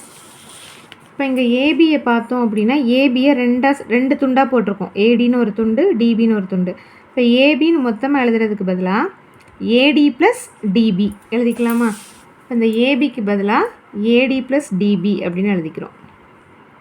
கீழே உள்ளது மாறாது, அது அப்படியே தான். இஸ் ஈக்குவல் டு ஏசிக்கும் அதே மாதிரி தான், AE plus EC. AE plus EC by AE. இப்போ இதை தனித்தனியாக எழுதிக்கலாம். AD by AD plus DB by AD. அதே மாதிரி இதையும் இப்படி எழுதிக்கலாம். ரெண்டுத்துக்குமே காமன் தானே, ஸோ தனித்தனியாக பிரித்து எழுதிக்கலாம். AE by AE plus EC by AE. இப்போ பாருங்கள், ஏடி பை ஏடி என்னாகும்? ஏடியும் கேன்சல் ஆயிரும், 1ன்னு கிடைக்கும். அது மாதிரி இங்கேயும் ஏஇயும் கேன்சல் ஆயிரும், 1ன்னு கிடைக்கும். ஸோ இங்கேயும் +1 இருக்குது, இங்கேயும் +1 இருக்குது. இது ரெண்டும் என்ன பண்ணிக்கலாம்? நம்ம கேன்சல் பண்ணிக்கலாம். எல்லாத்தையும் கேன்சல் பண்ணிட்டோம் அப்படின்னா என்ன வருது? DB by AD is equal to EC by AE. இப்போ அடுத்து என்ன பண்ண போகிறோம்னா, நம்ம நிரூபிக்க வேண்டியதை பாருங்களேன். நிரூபிக்க வேண்டியதுக்கு அப்படியே தலைகீழாக இருக்கா? ஸோ இதுக்கு என்ன பண்ண போகிறோம்? தலைகீழ் கண்டுபிடிக்க போகிறோம். இந்த விகிதங்கள் சமமாக இருக்குன்னா இதோட தலைகீழோட விகிதமும் இப்படி தான் இருக்கும், சமமாக தான் இருக்கும். தலைகீழ்கான அப்படி தலைகீழாக எழுதுகிறோம். AD by DB is equal to AE by EC. So நிரூபிக்க வேண்டியது வந்தாச்சு. தேர்ஃபோர் தேற்றம் நிரூபிக்கப்பட்டது. அவ்வளோதான், ஈஸியான தேற்றம். அடுத்தது 36வது கேள்வி. பித்தாகரஸ் தேற்றத்தை பயன்படுத்தாமல் 3 புள்ளிகள் கொடுத்துருக்காங்க. புள்ளிகள் வந்து செங்கோண முக்கோணத்தை அமைக்கும் என காட்டுக. இப்போ பித்தாகரஸ் தேற்றத்தை பயன்படுத்த சொன்னாங்க அப்படின்னா தொலைவு ஃபார்முலா கண்டுபிடிக்கணும். தொலைவு ஃபார்முலா கண்டுபிடிச்சி கர்ணத்தோட வர்க்கம் மீதி 2 பக்கங்களோட வர்க்கங்களின் கூடுதலுக்கு சமம் அப்படின்னு நம்ம நிரூபிக்கணும். ஸோ இங்கே வந்து பித்தாகரஸ் தேற்றத்தை பயன்படுத்தாமல் அப்படின்னு சொல்லியிருக்கிறதுனால இங்கே தொலைவு ஃபார்முலா யூஸ் பண்ணக்கூடாது. அதுக்கு பதிலாக சாய்வு ஃபார்முலா யூஸ் பண்ணணும். இப்போ 3 புள்ளிகள் கொடுத்துருக்காங்க. ஸோ 3 புள்ளியும் ஃபஸ்ட்டு எழுதிக்கலாம். 1, -4, 2, -3, 4, -7. இப்போ 2 புள்ளிகளுக்கு, அதாவது இப்போ இது ஒரு முக்கோணத்தோட 3 முனைகளாக இந்த புள்ளிகளை எடுத்துட்டோம் அப்படின்னா, இது ஏபிசின்னு வச்சுட்டோன்னு வச்சுக்கோங்களேன். நம்ம என்ன கண்டுபிடிக்க போகிறோம்னா, ஃபஸ்ட்டு ஏபியோட சாய்வு கண்டுபிடிக்க போகிறோம், அடுத்து பிசியோட சாய்வு கண்டுபிடிக்க போகிறோம், அடுத்து ஏசியோட சாய்வு கண்டுபிடிக்க போகிறோம். சரியா? இப்போ வந்து செங்கோண முக்கோணத்தை அமைக்கும் என காட்டுக அப்படின்னு சொல்லியிருக்காங்க. செங்கோண முக்கோணமாக இருந்துச்சு அப்படின்னா ஏதாவது 2 பக்கங்களோட சாய்வுகள் நம்ம கம்பேர் பண்ணும்போது நமக்கு ஆல்ரெடி தெரியும், 2 கோடுகள் வந்து செங்குத்தாக இருந்தது அப்படின்னா சாய்வுகளோட பெருக்கற்பலன் -1 வரும். அதாவது m1 × m2 = என்னது? -1. இது நமக்கு தெரிஞ்ச ஃபார்முலா. கோடுகள் ஒன்றுக்கொன்று செங்குத்து எனில் m1 × m2 = -1. இப்போ நம்ம இங்கே 3 புள்ளிகள் 3 பக்கங்களுக்கும் சாய்வு கண்டுபிடிக்க போகிறோம். AB, BC, AC. அதில் ஏதாவது 2 சாய்வோட ஏதாவது 2 சாய்வுகளோட பெருக்கற்பலன் வந்து நமக்கு -1 கிடச்சிருச்சு அப்படின்னா கண்டிப்பாக அந்த முக்கோணம் வந்து எப்படி தான் இருக்கும்? செங்கோண முக்கோணமாக தான் இருக்கும். அப்படி வரல, எந்த 2 நம்பரை பெருக்கினாலும் -1 வரலை அப்படின்னா செங்கோண முக்கோணத்தை அமைக்காது அப்படின்னு சொல்லிட போகிறோம். ஃபஸ்ட்டு இதை ஏன்னு வச்சுக்கலாம், இதை பின்னு வச்சுக்கலாம், இதை சின்னு வச்சுக்கலாம். ஃபஸ்ட்டு ஏபியின் சாய்வு கண்டுபிடிக்க போகிறோம். ஏவையும் பியையும் மட்டும் எழுதிக்க போகிறோம். 1, -4, பி வந்து 2, -3. சாய்வு கண்டுபிடிக்கிறதுக்கு முன்னாடி புள்ளிகளுக்கு பேர் கொடுத்துக்கணும். இது x1, y1, x2, y2. இப்போ சாய்வு m1ன்னு வச்சுக்கலாம். 3 சாய்வு கண்டுபிடிக்க போகிறோம். ஃபஸ்ட்டு கண்டுபிடிக்கிற சாய்வுக்கு பேர் m1. இப்போ m1 = y2 - y1 x2 - x1. இரு புள்ளிகள் தரப்பட்டால் சாய்வுக்கான ஃபார்முலா = இங்கே y2 என்ன இருக்குது?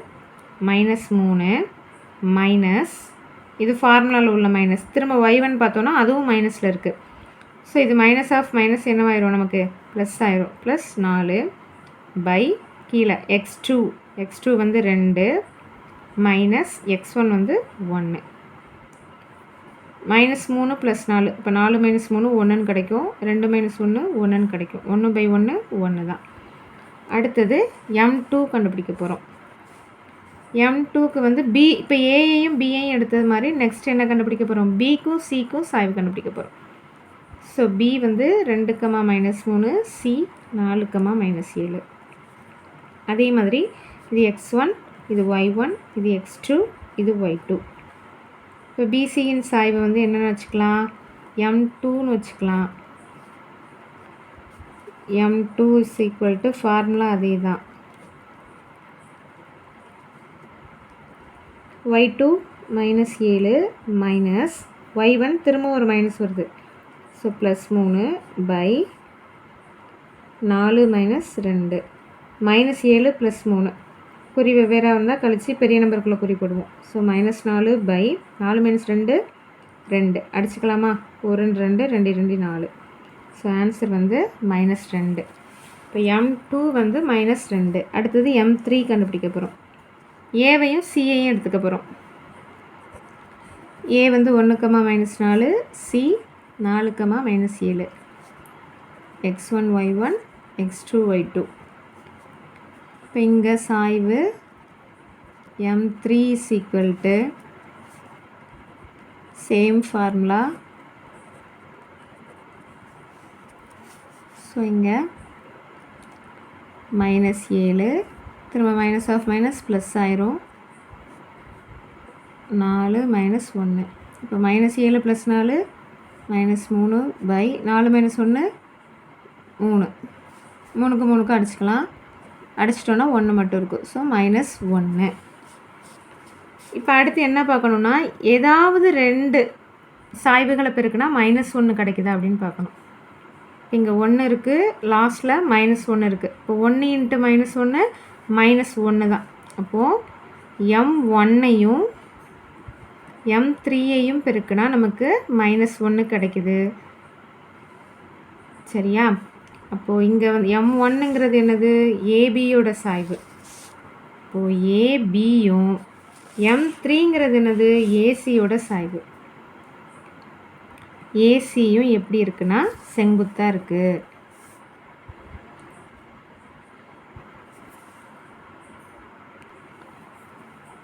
இந்த 2 கோடுகளும் பக்கங்களும் செங்குத்தாக இருக்குது, ஏபியும் ஏசியும். இப்போ இங்கே எது செங்கோணமாக இருக்கும்னா ஆங்கிள் ஏ தான் வந்து நமக்கு செங்கோணமாக இருக்கும். ஸோ கொஸ்டின் என்ன கேட்டிருக்காங்க? செங்கோண முக்கோணத்தை அமைக்கும். therefore புள்ளிகள் செங்கோண முக்கோணத்தை அமைக்கும் அப்படின்னு எழுதிடும். அவ்வளோதான். அடுத்த கேள்வி 37.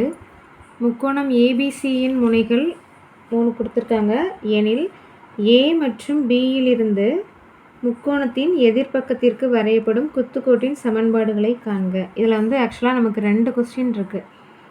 ஃபஸ்ட்டு ஏலேருந்து அதோட எதிர்பக்கத்துக்கு வரையக்கூடிய குத்துக்கோட்டின் சமன்பாடு ஒன்று கண்டுபிடிக்கணும். அடுத்தது பியிலிருந்து எதிர்பக்கத்துக்கு வரையக்கூடிய குத்துக்கோட்டின் சமன்பாடு கண்டுபிடிக்கணும். 2 சமன்பாடு நம்ம கண்டுபிடிக்க வேண்டியிருக்கு. ஃபஸ்ட்டு படம் வரைஞ்சிக்கலாம். 37 படம் வந்து சும்மா ரஃப்பாக வரைஞ்சா போதும்.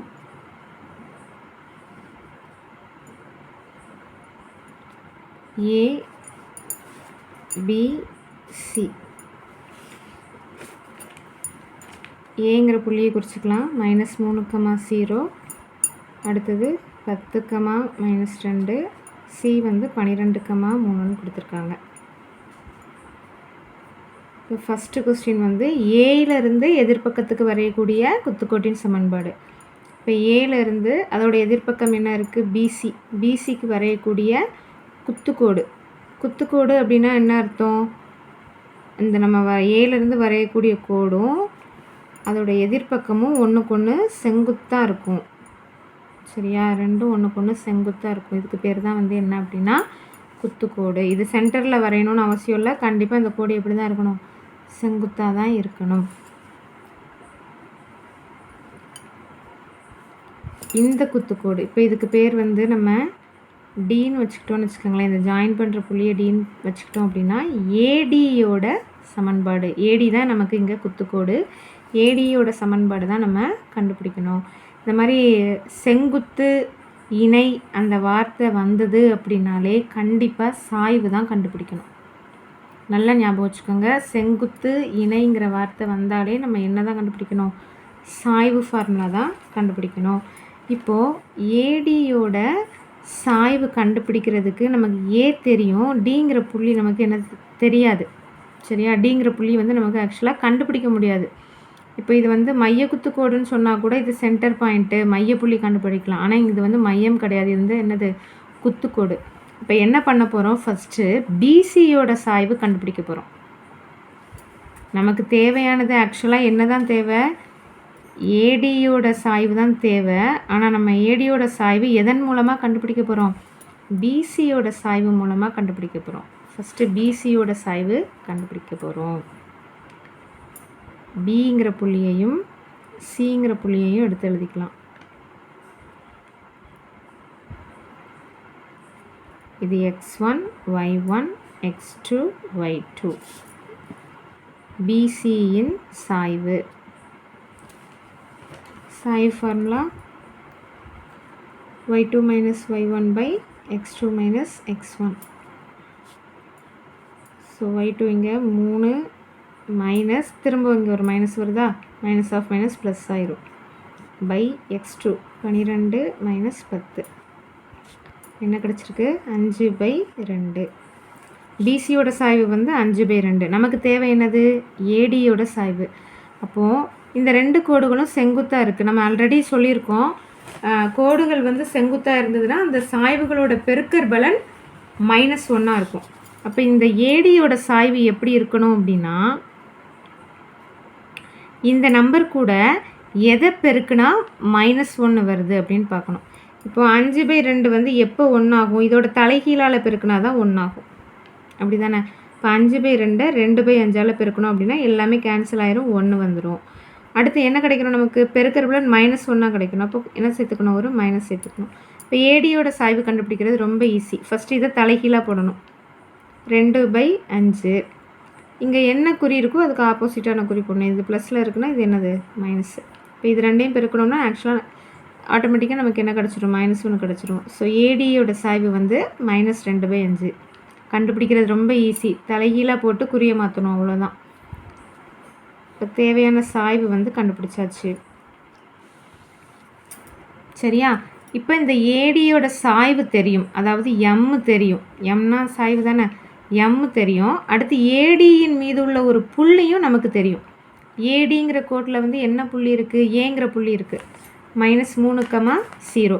இப்போ சாய்வும் புள்ளியும் தரப்பட்டால் கோட்டின் சமன்பாடு கண்டுபிடிக்கிறதுக்கு ஃபார்முலா இருக்குது. இப்போ தேர்ஃபோர் ஏடியின் சமன்பாடு, ஏடி தான் நமக்கு இங்கே குத்துக்கோடு. சமன்பாடு என்னது? y - y1 = m × x - x1. இங்கே m வந்து ஏடியோட சாய்வு தான் m. m = -2/5. புள்ளி வந்து எந்த புள்ளி எடுத்துக்கணும்? ஏங்கிற புள்ளியை எடுத்துக்கணும். ஏ வந்து என்னது? -3,0. இதை x1ன்னு வச்சுக்கணும், இதை y1ன்னு வச்சுக்கணும். xyக்கு பதிலாக வேறு எதுவும் பிரதியிடக்கூடாது, அப்படியே தான் போடணும். அப்போ தான் நமக்கு சமன்பாடு கிடைக்கும். ஸோ y - y1 என்னது? 0 = m. mக்கு பதிலாக -2/5 × x மைனஸ், திரும்ப ஒரு மைனஸ் வருது, ஸோ +3. y - 0, yலேருந்து 0 கழிச்சா y தான், = -2/5 × x + 3.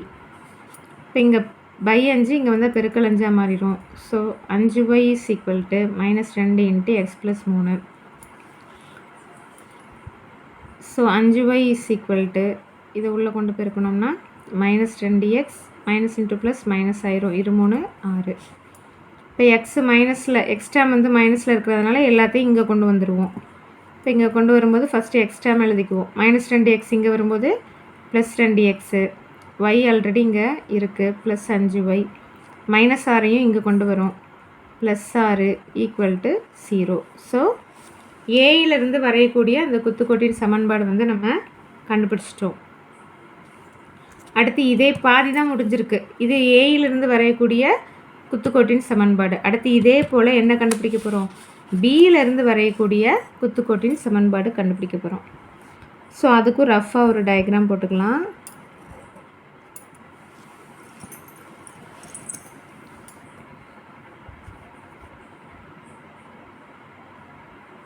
அது மாதிரியே போட்டுக்கலாம். ஏ பி சி புள்ளிகள் எல்லாம் அதே தான்.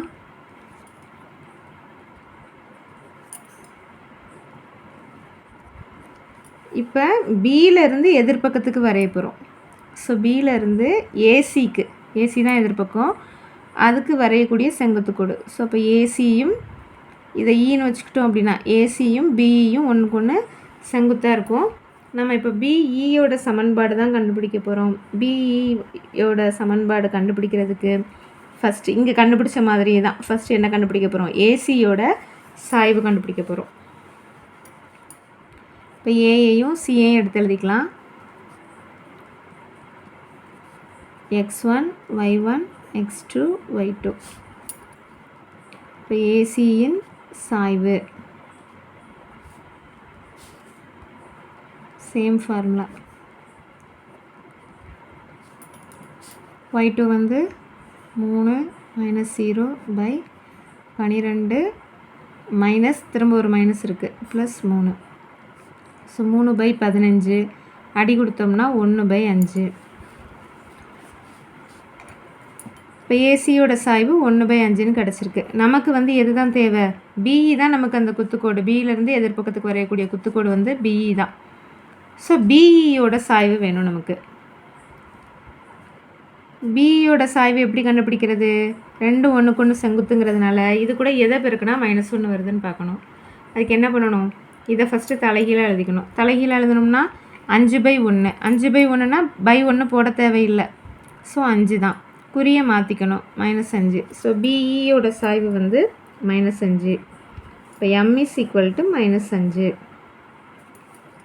அடுத்து பிங்கிற குத்துக்கோட்டில் வரக்கூடிய ஒரு புள்ளி, என்ன புள்ளி இருக்குது? பி இருக்குது. ஸோ பிங்கிற புள்ளியை இங்கே எடுத்துக்கிறோம். இதை x1 y1ன்னு வச்சுக்கிறோம். ஸோ ஒரு புள்ளியும் சாய்வும் தரப்பட்டால் சமன்பாடு, குத்துக்கோடு பிஇயின் சமன்பாடு y - y1 = m × x - x1 which implies y minus திரும்ப ஒரு மைனஸ் இருக்குது +2 = m வந்து -5. இப்போ x minus x1 வந்து 10. ஸோ y + 2 = -5 உள்ளே கொண்டு பெருக்கிறோம். -5x -of ப்ளஸ் ஆயிரும். 5 10 50. எக்ஸ்ட்ரா மைனஸில் இருக்கிறதுனால இங்கே கொண்டு வந்துடுவோம். இப்போ 5x + y + 2 + 50 இங்கே வரும்போது -50 = 0. So 5x + y 2 - 50 -48 = 0.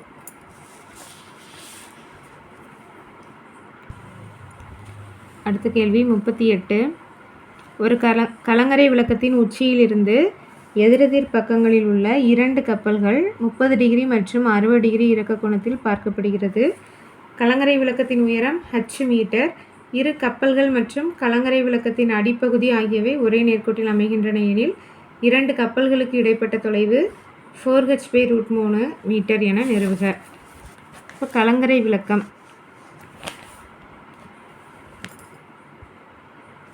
விளக்கம் அப்படின்னா லைட் ஹவுஸு.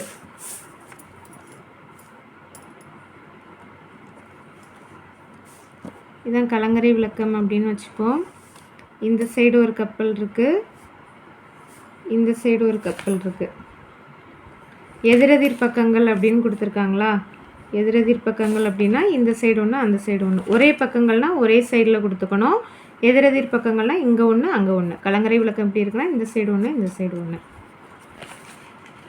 ஸோ 2 கப்பல்கள் 30 டிகிரி மற்றும் 60 டிகிரி இறக்க கோணத்தில் பார்க்கப்படுகிறது. உச்சியிலிருந்து பார்க்குறோம். இப்போ இங்கே 3ஐயும் இப்படி ஜாயின் பண்ணிக்கலாம். மேலேருந்து இந்த கப்பலையும் பார்க்குறோம், இந்த கப்பலையும் பார்க்குறோம். சரியா? இறக்க கோணத்தில் பார்க்குறோம். ஸோ இறக்க கோணம் அப்படின்னா மேலே கிடைமட்டமாக ஒரு கோடு வரைஞ்சிக்கணும். இந்த கப்பலை 30 டிகிரி இறக்க கோணத்தில் பார்க்குறாங்க. அடுத்து இன்னொரு கப்பலை 60 டிகிரி இறக்க கோணத்தில் பார்க்குறாங்க. இப்போ கலங்கரை விளக்கத்தை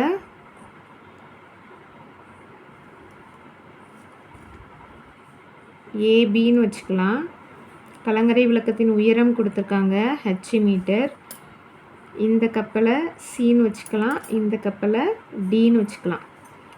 இப்போது இந்த 30 டிகிரி நமக்கு இங்கே எப்படி கொண்டு வரதுன்னு பார்க்கணும். இப்போ இதை பாருங்கள், இசட் வடிவத்தில் இருக்கா? இசட் வடிவம் இருந்தாலே அந்த கோணம் வந்து என்னென்னு சொல்லுவோம்? ஒன்று விட்ட கோணம்னு சொல்லுவோம். இப்போ இது 30 டிகிரி அப்படின்னா இதுவும் என்ன தான்? 30 டிகிரி தான். ஏன்னா கோடுகள் இணையாக இருக்கிறதுனால ஆங்கிள் சமமாக இருக்கும். இதுவும் 30 டிகிரி. அதே போல் தான் இது 60 டிகிரி இருக்குன்னா இதுவும் எவ்வளோ இருக்கும்? 60 டிகிரி இருக்கும். நமக்கு கேள்வி என்னென்னா கப்பல்களுக்கு இடைப்பட்ட தொலைவு என்னன்னு கேட்டிருக்காங்க. அதாவது சியிலிருந்து டி வரைக்கும் உள்ள தொலைவு என்ன அப்படிங்கிறது தான் கேள்வி. ஃபஸ்ட்டு நம்ம என்ன கண்டுபிடிக்க போகிறோம்னா பிசி கண்டுபிடிக்க போகிறோம். இங்கே ஒரு செங்கோண முக்கோணம் இருக்குது, இங்கே ஒரு செங்கோண முக்கோணம் இருக்குது. இந்த 2 செங்கோண முக்கோணத்தையும் பயன்படுத்தி ஃபஸ்ட்டு பிசி கண்டுபிடிக்க போகிறோம், அடுத்து பிடி கண்டுபிடிக்க போகிறோம், அடுத்து 2ஐயும் கூட்ட போகிறோம். 2ஐயும் கூட்டிட்டோம்னா சிடி கிடச்சிரும். ஃபஸ்ட்டு இந்த செங்கோண முக்கோணம் ஏபிசியில் பாருங்கள், முக்கோணவியல் விகிதங்கள் அப்படின்னாலே நமக்கு என்ன வந்துடணும், செங்கோண முக்கோணம் வந்துடணும். எதிர்பக்கம் என்ன, கர்ணம் என்ன, அடுத்துள்ள பக்கம் என்ன அப்படிங்கிறத நம்ம குறிச்சிடணும். இப்போ பாருங்கள், கர்ணம்ங்கிறது என்ன, செங்கோணத்துக்கு எதிரே உள்ள பக்கம் கர்ணம். அப்போ இதுதான் இந்த செங்கோண முக்கோணத்தில் இதுதான் கர்ணம், ஏசி தான் கர்ணம். தீட்டாங்கிறது கோணம் 30 டிகிரி, 30 டிகிரிக்கு எதிரே உள்ள பக்கம் தான் எதிர்பக்கம். அப்போ இந்த பக்கம் என்னது, அடுத்துள்ள பக்கம். இப்போ sine theta, cos theta, tan theta 3 முக்கோணவியல் விகிதங்கள் இருக்குது. இதில் எதை சூஸ் பண்ணணும் அப்படின்னா, ஒன்று எது தேவையோ அந்த பக்கம் கண்டிப்பாக இருக்கணும். இப்போ நமக்கு இது தேவை, பிசி வந்து நம்ம கண்டுபிடிக்கணுமா, இப்போ அடுத்துள்ள பக்கம் தேவை. அடுத்தது எது தெரிந்த பக்கமோ அது, ஹெச்ங்கிறது நமக்கு கொடுத்துருக்காங்க, அது என்னது, எதிர்பக்கம். இப்போ எதிர்பக்கமும் அடுத்துள்ள பக்கமும் வரக்கூடிய முக்கோணவியல் விகிதம் என்னது, டேன் தீட்டா. அப்போ இங்கே நம்ம டேன் தீட்டா தான் யூஸ் பண்ண போகிறோம். இப்போ டேன் தீட்டா ஈக்குவல் டு எதிர்பக்கம் பை அடுத்துள்ள பக்கம். அடுத்தது டேன் தீட்டாவோட வேல்யூ என்ன, இங்கே 30 டிகிரி. இப்போ டேன் 30 டிகிரி ஈக்குவல் டு எதிர்பக்கம் என்ன இருக்குது, அங்கே ஹச் இருக்குது, பை அடுத்துள்ள பக்கம் இங்கே என்ன பேர் இருக்குது, சிபி. சிபியை எப்படி எழுதிக்கலாம், பிசின்னு எழுதிக்கலாம். அடுத்து டேன் 30 டிகிரியோட மதிப்பு என்ன, 1/√3. இப்போ 1/√3 equal to h by BC. இதில் இருந்து குறுக்க பெருக்க போகிறோம். குறுக்க பெருக்கணுன்னா 1 × பிசி, 1 கூட எதை பெருக்கினாலும் அதே தான். இப்போ பிசி இஸ் ஈக்குவல் டு இது ரெண்டையும் பெருக்கிறோம், √3h. இது ஒரு சமன்பாடுன்னு வச்சுப்போம், பிசியோட வேல்யூ. அடுத்தது ரெண்டாவது செங்கோண முக்கோணத்தை எடுத்துக்க போகிறோம். செங்கோண முக்கோணம் ஏபிடி. செங்கோண முக்கோணம் ஏபிடியில் பி வந்து செங்கோணம். இப்போ இதுக்கு எதிரே உள்ள பக்கம் கர்ணம். தீட்டா இங்கே இருக்குது, அப்போ தீட்டாவுக்கு எதிரே உள்ளது எதிர்பக்கம். இது ஏபி வந்து எதிர்பக்கம். அப்போ இந்த பக்கம் என்னவாக இருக்கும், அடுத்துள்ள பக்கம். நமக்கு இங்கே பிடி தேவை, தெரிந்த பக்கம் எதிர்பக்கம். அப்போ இங்கேயும் என்ன தான், டேன் தீட்டா தான். டேன் தீட்டா ஈக்குவல் டு எதிர்பக்கம் பை அடுத்துள்ள பக்கம். இங்கே தீட்டாவோட value 60 degree. Tan 60 degree equal to எதிர்பக்கம் ஹச், அடுத்துள்ள பக்கம் பிடி. டேன் 60 டிகிரியோட மதிப்பு √3. √3 ஈக்குவல் டு ஹெச் பை பிடி. இப்போ இங்கே கீழே 1 இல்லைன்னா கீழே 1 இருக்கிறதா அர்த்தம், 1 போட்டுக்கலாம். இப்போ குறுக்க பெருக்க போகிறோம். குறுக்க பெருக்கணும்னா பிடி into √3 is equal to 1 × H, H தான். இப்போ பிடி நமக்கு பிடி தான் தேவை. இப்போ பிடி ஈக்குவல் டு இங்கே பெருக்கல் √3, அங்கே போனால் வகுத்தல் √3 போயிடும், ஹெச் பை √3. இது சமன்பாடு 2. இப்போ கப்பல்களுக்கு இடைப்பட்ட தூரம். கப்பல்களுக்கு இடைப்பட்ட தூரம் இஸ் ஈக்குவல் டு என்னது, நமக்கு சிடியா, CD is equal to BC plus BD. ரெண்டையும் ஆட் பண்ணிக்க போகிறோம். அதாவது இது மொத்த தொலைவு கண்டுபிடிக்கிறதுக்கு இது ப்ளஸ் இது, அதுதான் இருக்கும், வேறு ஒன்றும் இல்லை. So √3h plus h by √3.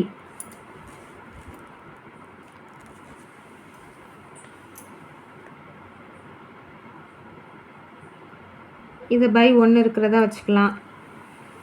பகுதி வந்து வித்தியாசமாக இருந்ததுன்னா நம்ம ஆக்சுவலாக எப்படி பண்ணுவோம், குறுக்க பெருக்கல் மெத்தட் இப்படி பண்ணுவோமா, √3ஐயும் √3hஐயும் பெருக்கணும். இப்போ √3 × √3 3 ஆயிரும், 3h plus 1 × h, h by கீழே ரெண்டையும் பெருக்கிக்க போகிறோம், 1 × √3 √3.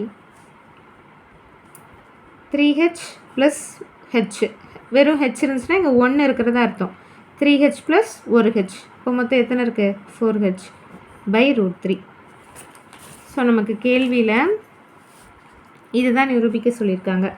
4h by √3 metre. மீட்டர் கண்டிப்பாக போடணும், ஏன்னா தொலைவு எல்லாமே மீட்டரில் கொடுத்துருக்காங்களா, அதனால் ஆன்சரும் மீட்டர். தேர்ஃபோர் கப்பல்களுக்கு இடைப்பட்ட தூரம் 4h பை √3 மீட்டர். அடுத்தது 39வது கொஸ்டின். 6 சென்டிமீட்டர் ஆரம் மற்றும் 15 சென்டிமீட்டர் உயரம் கொண்ட உருளை வடிவ பாத்திரம் முழுவதும் பனிக்கூழ் உள்ளது. அந்த பனிக்கூழானது கூம்பு மற்றும் அரைக்கோளம் இணைந்த வடிவத்தில் நிரப்பப்படுகிறது. கூம்பின் உயரம் 9 சென்டிமீட்டர் மற்றும் ஆரம் 3 சென்டிமீட்டர் எனில் பாத்திரத்தில் உள்ள பனிக்கூடை நிரப்ப எத்தனை கூம்புகள் தேவை அப்படின்னு கேட்டிருக்காங்க. இப்போ ஃபஸ்ட்டு ஐஸ்கிரீம் வந்து உருளை வடிவ பாத்திரம் ஃபுல்லுமே இருக்குது.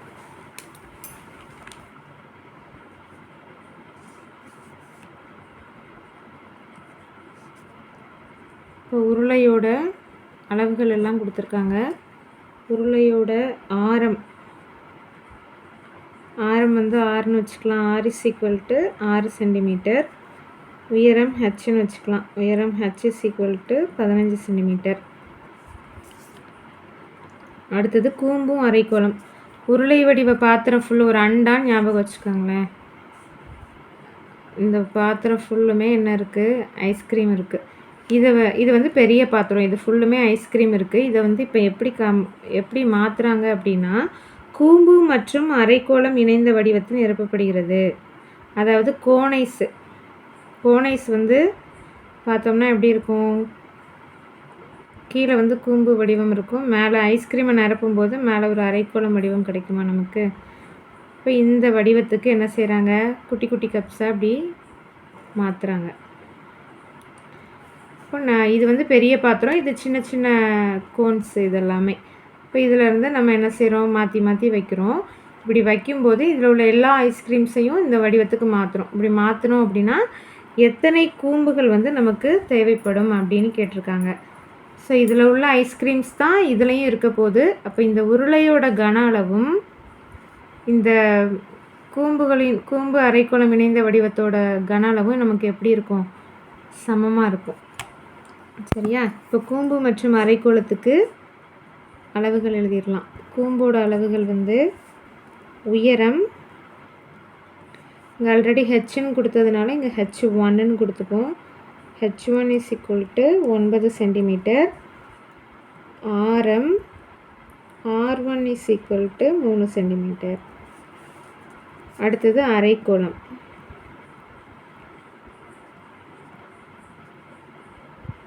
அரைக்கோளங்கிறது கூம்பில் மேலே உள்ளது தான். அப்போ கூம்போட ஆரமும் அரைக்கோளத்தோட ஆரமும் எப்படி தான் இருக்கும்? நமக்கு சமமாக தான் இருக்கும். ஸோ இதையும் R1ன்னே வச்சுக்கலாம். R1 is equal to 3 centimetre.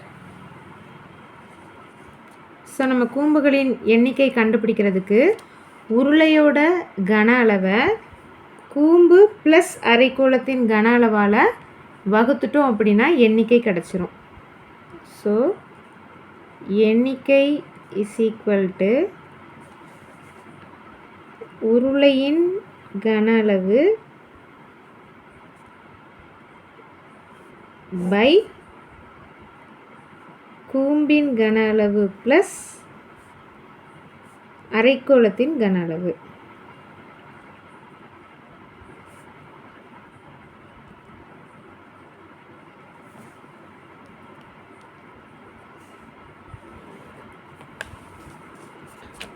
அதாவது ஒரு கூம்பு அரைக்கோளம் வடிவம் இருக்குல்ல, அதோட கன அளவு. இப்போ வகுத்துட்டோம் அப்படின்னா எத்தனை கூம்புகள் வந்து நமக்கு கிடைக்கும் அப்படிங்கிறது தெரிஞ்சிடும். இப்போ ஃபார்முலா தெரியலை அப்படின்னா அளவியலில் எதுவுமே பண்ண முடியாது. ஃபஸ்ட்டு உருளையின் கன அளவுக்கான ஃபார்முலா πr² H பை கூம்போட கன அளவு. கூம்போட கன அளவு என்ன? 1/3 πr² H. இங்கே ஆரும் ஹெச்சும் நம்ம கூம்புக்கு எப்படி எடுத்திருக்கோம்? 1 எடுத்திருக்கோமா? ஸோ πr1² H1 1 போட்டுரும். ஃபார்முலா எழுதி கீழே 1 போட்டுரும், அவ்வளோதான். 1/3 πr² H நம்ம கீழே 1 போட்டுக்கிறோம். ப்ளஸ் அரைக்கோளத்தின் கன அளவு 2/3 πr3. இங்கே 1 எடுத்துருக்கிறதுனால 1 போட்டுக்கிறோம். அது போடாட்டியும் தப்பு இல்லை. ஆனால் நம்ம அளவுகள் எழுதும்போது கரெக்டான அளவுகள் எழுதிடணும். நம்ம இப்போ அளவுகள் எழுதும்போது குழப்பிடக்கூடாது அப்படிங்கிறதுக்காக தான் டிஃப்ரென்ஷியேட் பண்ணுறதுக்காக 1ன்னு போட்டிருக்கோம். நம்ம 1ன்னு போடாட்டியும் வெறுமனே 6Hன்னு போட்டாலும் தப்பு கிடையாது. ஆனால் அந்த அளவுகள் வந்து கரெக்டான அளவுகளை பார்த்து எழுதிடணும். இப்போ மேலே பையோட மதிப்பு போட வேண்டாம், பை அப்படியே இருக்கட்டும். R², ஆரோட மதிப்பு வந்து இங்கே என்ன இருக்குது? உருளைக்கு 6 2 வாட்டி பிறக்கணும். அப்போ 6 × 6 × H வந்து 15. R² அப்படிங்கிறதுனால 6 2 வாட்டி பெருக்கியிருக்கோம். பை இங்கே எழுதும்போது கீழே இங்கேயும் 1/3 இருக்குது, இங்கேயும் /3 வந்து காமன் தான். இப்போ 1/3 வெளியில் எடுத்துடலாம். பை இங்கேயும் பை இருக்குது, இங்கேயும் பை இருக்குது. ஸோ பையையும் வெளியில் எடுத்துடலாம். இங்கே r1² இருக்குது, இங்கே r1³ இருக்குது. அதாவது r1 3 வாட்டி இருக்குது. அப்போது சின்ன அடுக்கு எதுவோ அதை எடுத்துக்கலாம். r1² பொதுவாக வெளியில் எடுத்துக்கலாம். இப்போ இங்கே 1/3 எடுத்துட்டோம், பை எடுத்துட்டோம், r1² எடுத்துட்டோம். அப்போ பேலன்ஸ் என்ன இருக்குது? h1 ப்ளஸ் இங்கே 1/3 எடுத்திருக்கோம். இப்போ மேலே வந்து இந்த 2 அப்படியே இருக்கும். அதாவது இங்கே 1/3னா இங்கே இன்ட்டு 1 இருக்கிறதா வச்சுக்கோங்களேன். இந்த 1/3 தான் நம்ம எடுத்திருக்கோம். அப்போ இந்த 2 வந்து அப்படியே இருக்கும். இப்போ 2 பை வெளில எடுத்துட்டோம். r1² மொத்தம் 3 r1 இருக்குது. நம்ம 2 r1 எடுத்துட்டோம்னா இன்னும் ஒரு r1 இருக்கும். So r1 is equal to இந்த பையும் கேன்சல் ஆயிரும். இப்போ மேலே 6 × 6 × 15 பை 1/3 இன்ட்டு r1². r1ஓட மதிப்பு 3. ஸோ ஸ்கொயர்னால் ஒரு 2 வாட்டி பெருக்கணும். 3 × 3 இன்ட்டு ப்ராக்கெட்டில் h1 என்ன இருக்குது? 9 இருக்கா? ஸோ 9 ப்ளஸ் 2 இன்ட்டு r1 வந்து 3. ஸோ இங்கே இந்த 3ஐயும் கேன்சல் பண்ணிக்கலாம். அடுத்தது இங்கே ஒரு 3 2 3 6 இதையும் கேன்சல் பண்ணிக்கலாம். அடுத்து என்ன இருக்கும்? இப்போ 2 × 6 × 15 பை 9 ப்ளஸ் ஃபஸ்ட் இது 2ஐயும் பெருக்கிக்கணும். 2 3 6. So 2 × 6 × 15 by 9 plus 6 15. இப்போ 15ம் கேன்சல் ஆயிரும். இப்போ 2 × 6 12. தேர்ஃபோர் கூம்புகளின் எண்ணிக்கை 12. அவ்வளோதான்.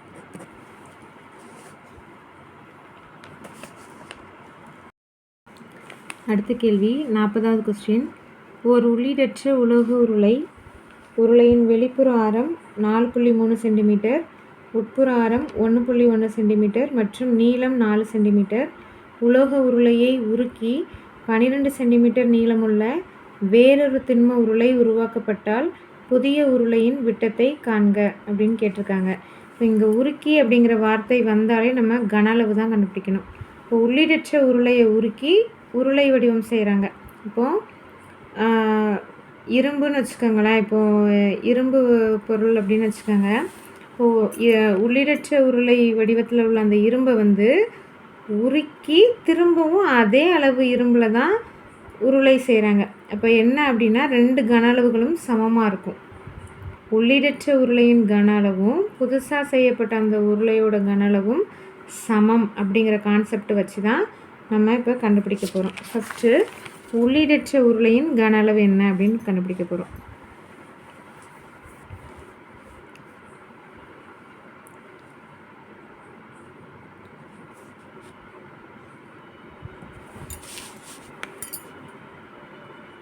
உள்ளீடற்ற உருளை இதுக்கு அளவு கொடுத்துருக்காங்க. வெளிப்புற ஆரம் கொடுத்துருக்காங்க. வெளிப்புற ஆரம்னா capital R is equal to 4.3 centimetre. உட்புற ஆரம் கொடுத்துருக்காங்க ஸ்மால் r 1.1 சென்டிமீட்டர். நீளம்ங்கிறது உயரத்தை குறிக்குது. h is equal to 4 centimetre. அடுத்து உள்ளீடற்ற உருளையை உருக்கி உருளை வந்து செய்கிறோம். உருளைக்கு நீளம் கொடுத்துருக்காங்க, அதாவது உயரம் h இஸ் ஈக்குவல் டு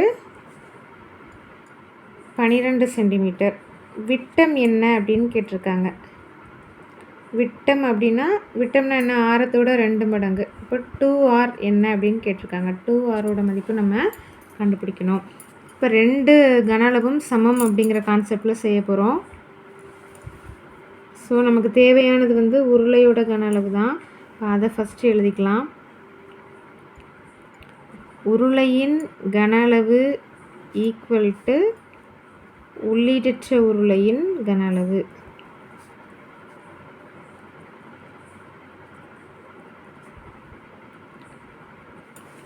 உருளையோட கன அளவு formula πr²h is equal to உள்ளீடற்ற உருளையோட கன அளவு ஃபார்முலா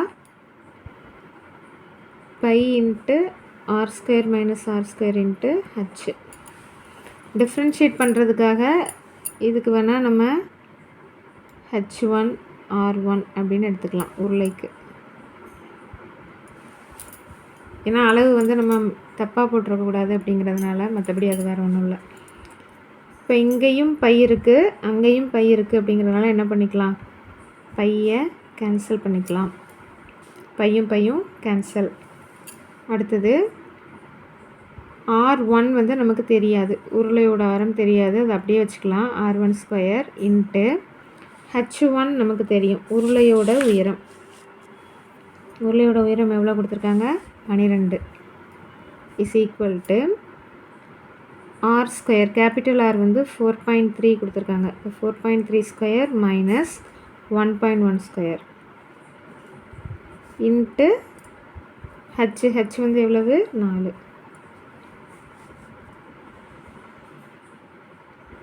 ஸோ இங்கேருந்து பெருக்கல் 12 அங்கே போகும்போது வகுத்தல் 12 போயிடும். So r1² is equal to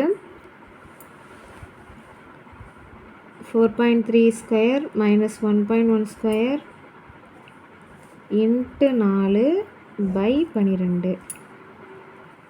4.3², 4.3 2 வாட்டி பெருக்கணும் அப்படின்னா 18.49 கிடைக்கும். அதாவது 43 பெருக்கி 2 டிஜிட் தள்ளி புள்ளி வச்சுருக்கோம். அதே மாதிரி இங்கே 11 பெருக்கி 2 டிஜிட் தள்ளி புள்ளி வைக்கணும். 1.21 இது ப்ராக்கெட்டில் இன்ட்டு 4 பை 12. இப்போ 18.49 1.21 கழிக்கிறோம். கழிச்சோம்னா 17.28 கிடைக்கும். Into 4 by 12. இப்போ 4க்கும் 12க்கும் அடிச்சுக்கலாம். ஒரு நாள் 4 3 12. இப்போ இங்கே 3க்கும் 17.28க்கும் அடிச்சுக்கலாம். 4 3 3. இங்கே 5 3 15 பாக்கி 2 22 7 3 21 மீதி 1 18 6 3 18 என்ன கிடைக்குது, 5.76. இப்போ 5.76 வந்து 576ன்னு வச்சுப்போம். 576 வந்து எதோட ஸ்கொயரு, 24ஓட ஸ்கொயரு. 24ஓட ஸ்கொயரு. இங்கே 2 ஸ்தானம் தள்ளி புள்ளி இருக்கிறதுனால இதில் வந்து ஒரு ஸ்தானம் தள்ளி புள்ளி இருக்கணும். 5.76 அப்படிங்கிறது 2.4ஓட ஸ்கொயர். சரியா? இப்போ r1² ஈக்குவல் டு 2.4², ஸ்கொயரும் cancel. So r1 is equal to 2.4. அதாவது உருளையோட ஆரம் வந்து 2.4 சென்டிமீட்டர். நமக்கு என்ன வேணும், விட்டம் வேணும். ஸோ விட்டம் இஸ் ஈக்குவல் டு ஆரத்தோட 2 மடங்கு, 2 இன்ட்டு 2.4. ஸோ பெருக்கணும்னா 4.8 சென்டிமீட்டர். சென்டிமீட்டர் மறக்காமல் போட்டுருணும். விட்டம் ஈக்குவல் டு 4.8 சென்டிமீட்டர். அவ்வளோதான். அடுத்து 41வது கொஸ்டின். 2 சீரான பகடைகள் ஒரே நேரத்தில் உருட்டப்படுகின்றன. ஒரு 4 நிகழ்ச்சி கொடுத்துருக்காங்க. இதோட நிகழ்தகவு என்ன அப்படின்னு கேட்டிருக்காங்க. இப்போ 2 பகடைகள் அப்படிங்கிறதுனால அதுக்குள்ளே கூறுவழி எழுதிக்கிறோம். மொத்தம் 36 ஜோடி இருக்குது. So n(s) is equal to 36. n(s) is equal to 36ன்னு எடுத்துட்டோம். இப்போ 4 கேள்வி இருக்குது. 4 கேள்வியும் ஒவ்வொரு நிகழ்ச்சி. ஃபஸ்ட்டு நிகழ்ச்சியை ஏன்னு வச்சுப்போம். என்ன கொடுத்துருக்காங்க, 2 பகடைகளிலும் ஒரே முகமதிப்பு கிடைக்க. ஒரே முகமதிப்பு. இப்போ இந்த ஜோடி ஜோடியாக எழுதியிருக்கிறதுல ஃபஸ்ட்டு நம்பர் முதல் பகடையை குறிக்குது, 2வது நம்பர் 2வது பகடையை குறிக்குது. ஒரே முகமதிப்புனா 2 நம்பரும் சேமாக இருக்கணும். இப்போ எதெல்லாம் வரும், 1,1 2,2 3,3 இது எல்லாமே வரும். So A is equal to கன அடையாளம் போட்டு எழுதிக்கிறோம். 1,1 2,2 3,3 4,4 5,5 6,6 எழுதின உடனே n of a எழுதிக்கிறோம். n of a-னா இதில் எத்தனை ஜோடிகள் இருக்குது? 6 இருக்கா? 6. அடுத்தது நிகழ்தகவு formula P of a is equal to n of a by n of s 6/36 1 6 6 6 36. அப்போ ஆன்சர் 1/6. இது எழுதும்போது 1/6ன்னு தான் எழுதணும். சில பேர் 1 விட்டுட்டு 6ன்னு எழுதுவாங்க. அது வந்து தப்பு. பகுதியில் 1 இருந்தால் தான் விடணும். தொகுதியில் 1 இருந்துச்சுன்னா விடக்கூடாது. 1/6 அப்படின்னு தான் எழுதணும். அடுத்தது ரெண்டாவது கொஸ்டின் என்ன கேட்டிருக்காங்க? முகமதிப்புகளின் பெருக்கற்பலன் பகா எண்ணாக கிடைக்க. பகா எண் அப்படின்னா என்ன? ஒன்னாலையும் தன்னாலையும் மட்டும் வகுப்படக்கூடிய எண்கள் தான் பகா எண்கள். அதாவது ஒன்றாவது வாய்ப்பாட்லையும் தன்னோட வாய்ப்பாட்லையும் மட்டும்தான் வரும். வேறு எதுலையும் என்ன செய்யக்கூடாது? வரக்கூடாது. இப்போ ஜோடிகள் எல்லாத்தையும் ஜோடியில் 2 நம்பராக இருக்குமோ அது எல்லாத்தையும் என்ன பண்ண போகிறோம்? பெருக்கி பார்க்கணும். பெருக்கி வர்ற நம்பர் எதெல்லாம் பகா எண் வருது அப்படின்னு பார்க்கணும். ஒவ்வொரு ஜோடியாக பார்க்கணும். ஃபஸ்ட்டு ஜோடி பார்த்தோம் அப்படின்னா 1 1 ஒன்றையும் ஒன்றையும் பெருக்கி பார்க்கணும். 1 1 1 வந்து பகா எண்ணா? 1 வந்து பகா எண்லையும் வராது, பகு எண்லையுமே வராது, ரெண்டுலையுமே வராது. அப்போ அதை விட்டுறணும். 1,1 விட்டுறணும். அடுத்து 1,2 1ஐயும் 2ஐயும் பெருக்கி பார்க்கணும். 2 2 2 பகா எண்ணா? பகா எண் தான். ஒன்றாவது வாய்ப்பாடில் வரும், அடுத்து தன்னோட வாய்ப்பாடில் வரும், அவ்வளோதான். அப்போ 1,2 வரும்.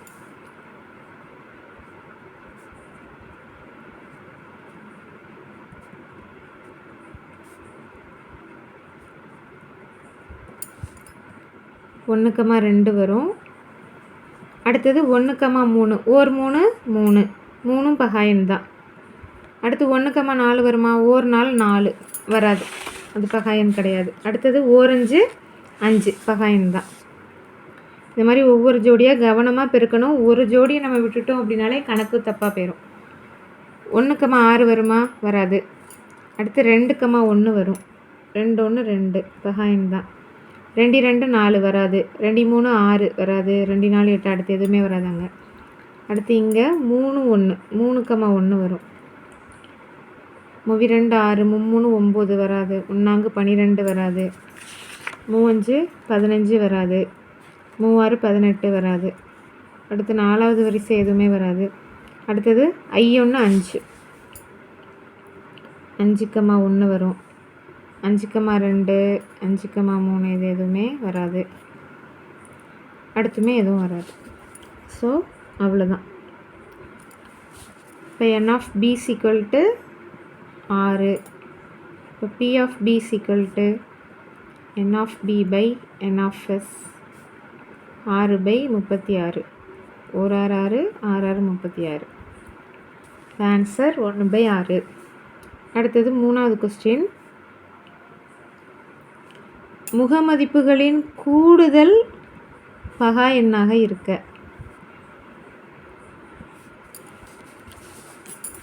இப்போ பெருக்கி பார்த்தது மாதிரி அடுத்து என்ன செய்யணும்? ஒவ்வொரு ஜோடியில் உள்ள நம்பரையும் கூட்டி பார்க்கணும். கூட்டி வர்ற நம்பர் பகா எண்ணாக இருக்கணும். 1 1 2 2 வந்து பகா எண் தான். அப்போ இது வரும். 1,1 வரும். அடுத்தது 1ஐயும் 2ஐயும் கூட்டுறோம். 1 2 3 3 பகா எண் தான். இது 2ஐயும் கூட்டுறோம். 1 3 4 பகா எண் கிடையாது. 1 4 5 பகா எண். 6 வராது. 7 வரும். இதை கூட்டினோம்னா 3 வரும். இது கூட்டினா 4 வராது. 2 3 5 வரும். 6 வராது. 7 வரும். 8 வராது. அடுத்தது 3 1 4 வராது. 3 2 5 வரும். 6 6 வராது. 7 வரும். 8 வராது. 9 வராது. 4 1 5 வரும். 6 வராது. 7 வரும். 8 வராது. 9 வராது. 10 வராது. 5 1 6 வராது. 5 2 7 வரும். 8 வராது. 9 வராது. 10 வராது, 11 வரும்.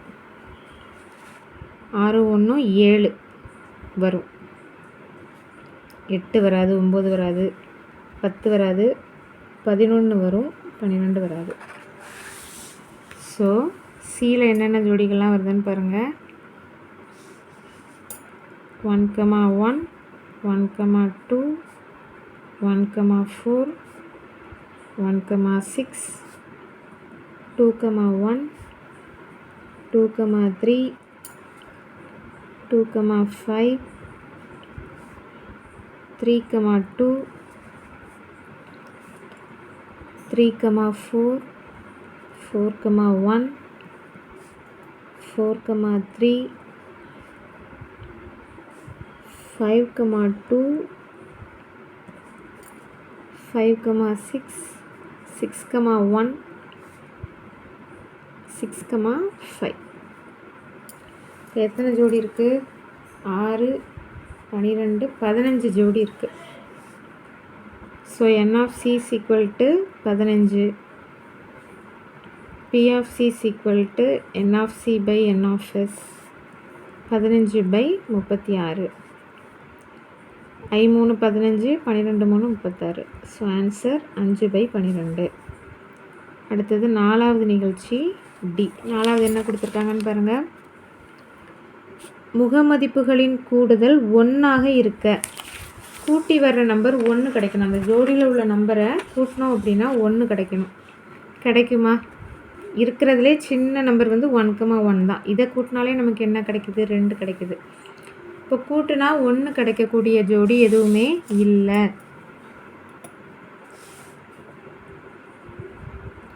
இல்லை அப்படின்னா என்ன அர்த்தம்? வெற்றுகணம். இப்போ டி = என்ன பண்ணணும்? வெற்றுகணம்னு போடணும். நிறைய பேர் என்ன பண்ணுறாங்க, இந்த வெற்றுகணத்துக்குள்ளே 0 போடுறாங்க. அது வந்து தப்பு. அப்படி போடவே கூடாது. எம்டி அப்படின்னா உள்ளே ஒன்றுமே இருக்கக்கூடாது, வெறும் ப்ராக்கெட் மட்டும்தான் இருக்கணும். எதுவுமே இல்லைன்னா எண்ணிக்கை, உறுப்புகளின் எண்ணிக்கை 0. ஸோ பி ஆஃப் டியும் என்ன தான்? 0 தான். 0/36ன்னு வரும். 0/anything is 0. அவ்வளோதான். அடுத்தது 42வது கொஸ்டின். 4 முனைகள் கொடுத்துருக்காங்க. ஆகியவற்றை முனைகளாக கொண்ட நாற்கரத்தின் பரப்பு 28 சதுர அலகுகள் எனில் கேயின் மதிப்பு காண்க அப்படின்னு கேட்டிருக்காங்க. பரப்பளவு கொடுத்துட்டாங்க. 4 முனைகளில் ஒரு முனைக்கு மட்டும் அந்த வேல்யூ வந்து கொடுக்கல, கேன்னு கொடுத்துருக்காங்க. இந்த கேயோட மதிப்பு என்னன்னு கேட்டிருக்காங்க. சரியா? இதில் வந்து நமக்கு 2 டைப் இருக்குது. என்னென்னா, ஒன்று வந்து 4 முனைகளும் கொடுத்துருவாங்க, கொடுத்துட்டு பரப்பளவு என்னன்னு கேட்பாங்க. அந்த மாதிரி கணக்குக்கு கண்டிப்பாக படம் வரையணும். படம் வரைஞ்சி ஏபிசிடி மார்க் பண்ணி ஆன்டி கிளாக் வைஸில் ஆர்டர் மாறாமல் கரெக்டாக நம்ம எடுத்துட்டு பரப்பளவு கண்டுபிடிக்கணும். இப்போ அதுக்கு வந்து படம் வந்து கண்டிப்பாக நம்ம வரையணும். இந்த கணக்குக்கு வந்து பரப்பளவு கொடுத்துட்டாங்க, முனை வந்து என்னன்னு கேட்டிருக்காங்க. இதுக்கு வந்து படம் வரைய முடியாது ஆக்சுவலாக. ஏன்னா இங்கே கேங்கிறது என்ன நம்பர்னே நமக்கு தெரியாது. அதனால் இதுக்கு வந்து நம்ம படம் வரைய வேண்டாம். சரியா? இப்போ ஃபஸ்ட்டு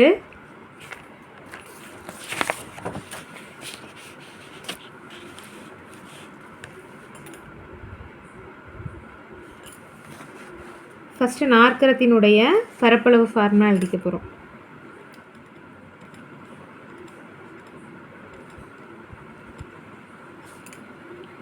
நாற்கரத்தின் பரப்பு = அரை கண்டிப்பாக போடணும். நிறைய பேர் அரை போட மறந்துடணும். அரை கண்டிப்பாக போடணும். அரை இன்ட்டு ஒரு பெரிய ப்ராக்கெட் ஓப்பன் பண்ணிக்கிறோம், அதுக்குள்ளே ஒரு சின்ன ப்ராக்கெட் ஓப்பன் பண்ணிக்கிறோம். இதில் நாற்கரம்ங்கிறதுனால 4 வாட்டி xy போட்டுக்கிறோம். xy + xy + xy + xy minus அடுத்தது 4 தடவை yx போட்டுக்கிறோம். yx + yx + yx + yx போட்டுட்டு ப்ராக்கெட்டை க்ளோஸ் பண்ணிக்கிறோம். பரப்பளவுங்கிறதுனால சதுர அலகுகள்.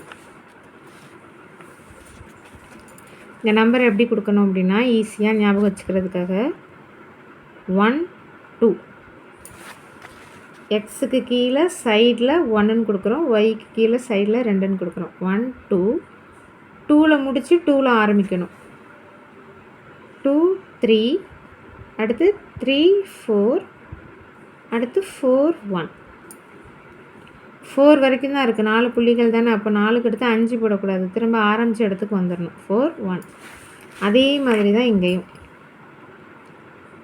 1 2 2 3 3 4 4 1. இதுதான் நாற்கரத்தின் பரப்புக்கான ஃபார்முலா. இட்ஸ் இம்ப்ளைஸ் இது வந்து நமக்கு எவ்வளோ கொடுத்துருக்காங்க? 28. இங்கே 28ன்னு போட்டுக்கலாம். 28 சதுர அலகுகள். இப்போ அரை இன்ட்டு மாடுலஸ் ஆஃப் 4 புள்ளிகள் அப்படியே எழுதிக்கிறோம். -4 -2 -3 K. குறி கரெக்டாக போடணும். 3 -2 2 3 போட்டுட்டு ஃபஸ்ட்டு ஆரம்பித்த ஜோடியை திரும்பவும் அதை கடைசியாக எழுதிக்கிறோம். -4 -2 இஸ் ஈக்குவல் டு 28. 28ன்னு கொடுத்துட்டாங்க. பரப்பளவு வந்து 28ன்னு அப்படின்னு கொடுத்துறதுனால ஈக்குவல் டு 28ன்னு வச்சுக்கலாம். இங்கே வந்து இம்ப்ளைஸ் போட்டுக்கிறோம். இங்கே ஈக்குவல் டு போட்டுக்கிறதுனால இங்கே என்ன பண்ணணும்? இம்ப்ளைஸ் போட்டுக்கணும். அடுத்தது எப்படி பெருக்குவோம்? ஃபஸ்ட்டு இங்கே ஃபஸ்ட் நம்பரில் வந்து ஆரம்பிக்கிறோம். கீழே பார்த்து அம்புக்குறி.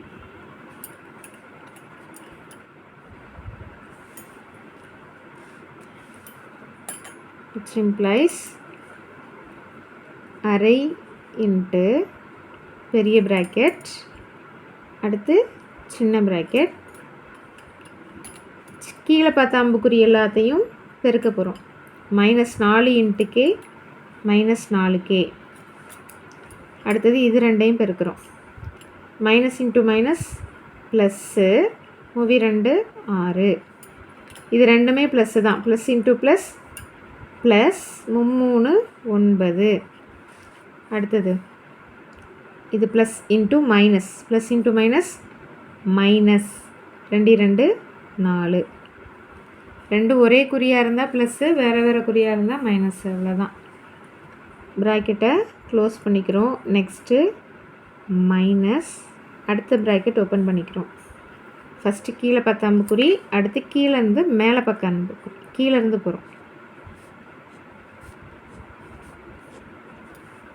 இது ரெண்டையும் பெருக்கிறோம். மேல் பார்த்த அம்புக்குறி, மைனஸ் இன்ட்டு மைனஸ் ப்ளஸ்ஸு, 3 6. இது ரெண்டுமே ப்ளஸ்ஸு, இப்போ ப்ளஸ் 3K. இது மைனஸ் இன்ட்டு ப்ளஸ் மைனஸ் 2 2 4. இதுவும் ப்ளஸ் இன்ட்டு மைனஸ் மைனஸ் 3 12. சின்ன ப்ராக்கெட்டை க்ளோஸ் பண்ணிக்கிறோம். அடுத்து பெரிய ப்ராக்கெட்டை க்ளோஸ் பண்ணுறோம். Equal to 28. அடுத்த ஸ்டெப்பில் இந்த 1/2 அங்கே கொண்டு போகிறோம். 1/2 ஈக்குவல்ட்டுக்கு அங்கே போகும்போது, அதாவது பை 2 அங்கே போகும்போது பெருக்கல் 2ஆக மாறும். இப்போ அது போக மீதி உள்ளது எல்லாத்தையும் இங்கே எழுதிக்கிறோம். -4K, ஃபஸ்ட்டு இந்த ப்ராக்கெட் -4K +6 +9 -4. அடுத்தது இந்த 4 நம்பருக்கும் வெளியில் ஒரு மைனஸ் இருக்கா? இப்போ இந்த மைனஸை கொண்டு உள்ளே கொண்டு பெருக்கிறோம். பெருக்கும்போது என்னாகும்? ப்ளஸ் எல்லாம் மைனஸ் ஆகும், மைனஸ் எல்லாம் ப்ளஸ் ஆகும்.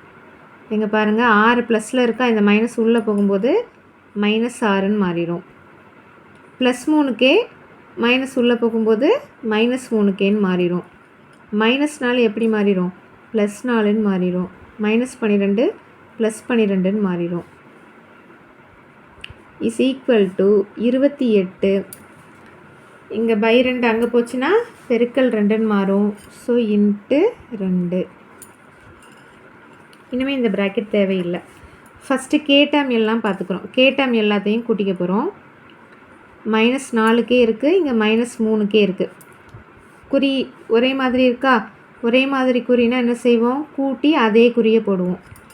இப்போ 4 3 7, அதே குறி தான்.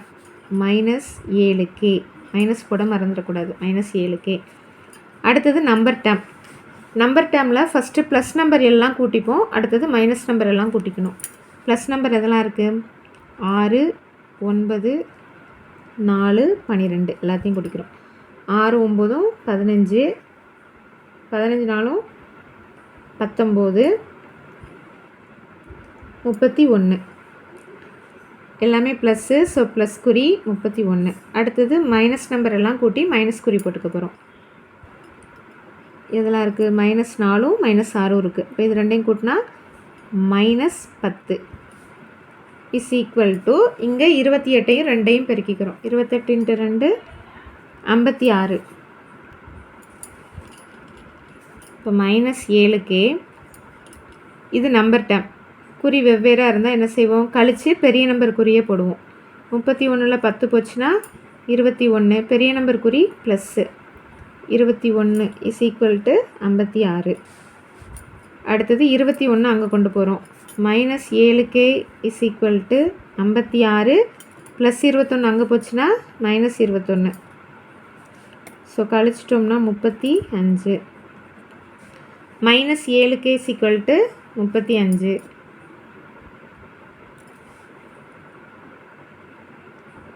இப்போ k is equal to 35 by -7 போகும். இங்கே வந்து -7 அங்கே போச்சுன்னா +7 தானே அப்படின்னு யோசிக்கக்கூடாது. இப்போ -7 + k அப்படின்னு இருந்துச்சுன்னா தான் இது கூட்டலில் இருக்குது. ஸோ அங்கே போகும்போது குறி மாறி +7 போகும். ஆனால் நமக்கு இங்கே எப்படி இருக்குது? -7 வந்து k கூட பெருக்கல்ல இருக்குது. சரியா? இப்போ பெருக்கல்ல இருக்கும்போது அது எப்படி தான் போகும்? வகுத்தலில் தான் போகும். குறி வந்து மாறாது. பெருக்கல் -7 அங்கே போகும்போது வகுத்தல் -7 போகும். அவ்வளோதான். அடுத்தது என்ன பண்ணிக்கலாம்? கீழே மைனஸ் எப்போவுமே கீழே வச்சுக்கக்கூடாது. கீழே உள்ள மைனஸ் என்ன பண்ணிக்கணும்? மேலே கொண்டு போய்க்கணும். -35/7. 7க்கும் 35க்கும் அடி கொடுத்துக்கலாம். 1 7 7, 5 7 35. கீழே உள்ள 1 விட்டுக்கலாம். ஸோ கேயோட வேல்யூ -5. அவ்வளோதான். வீடியோ பிடிச்சிருந்துச்சு அப்படின்னா லைக் பண்ணுங்கள், ஷேர் பண்ணுங்கள், கமெண்ட் பண்ணுங்கள், சப்ஸ்கிரைப் பண்ணுங்கள். இன்னும் இது மாதிரி வீடியோஸ் வேணும் அப்படின்னா சப்ஸ்கிரைப் பண்ணிக்கோங்க. தேங்க்யூ.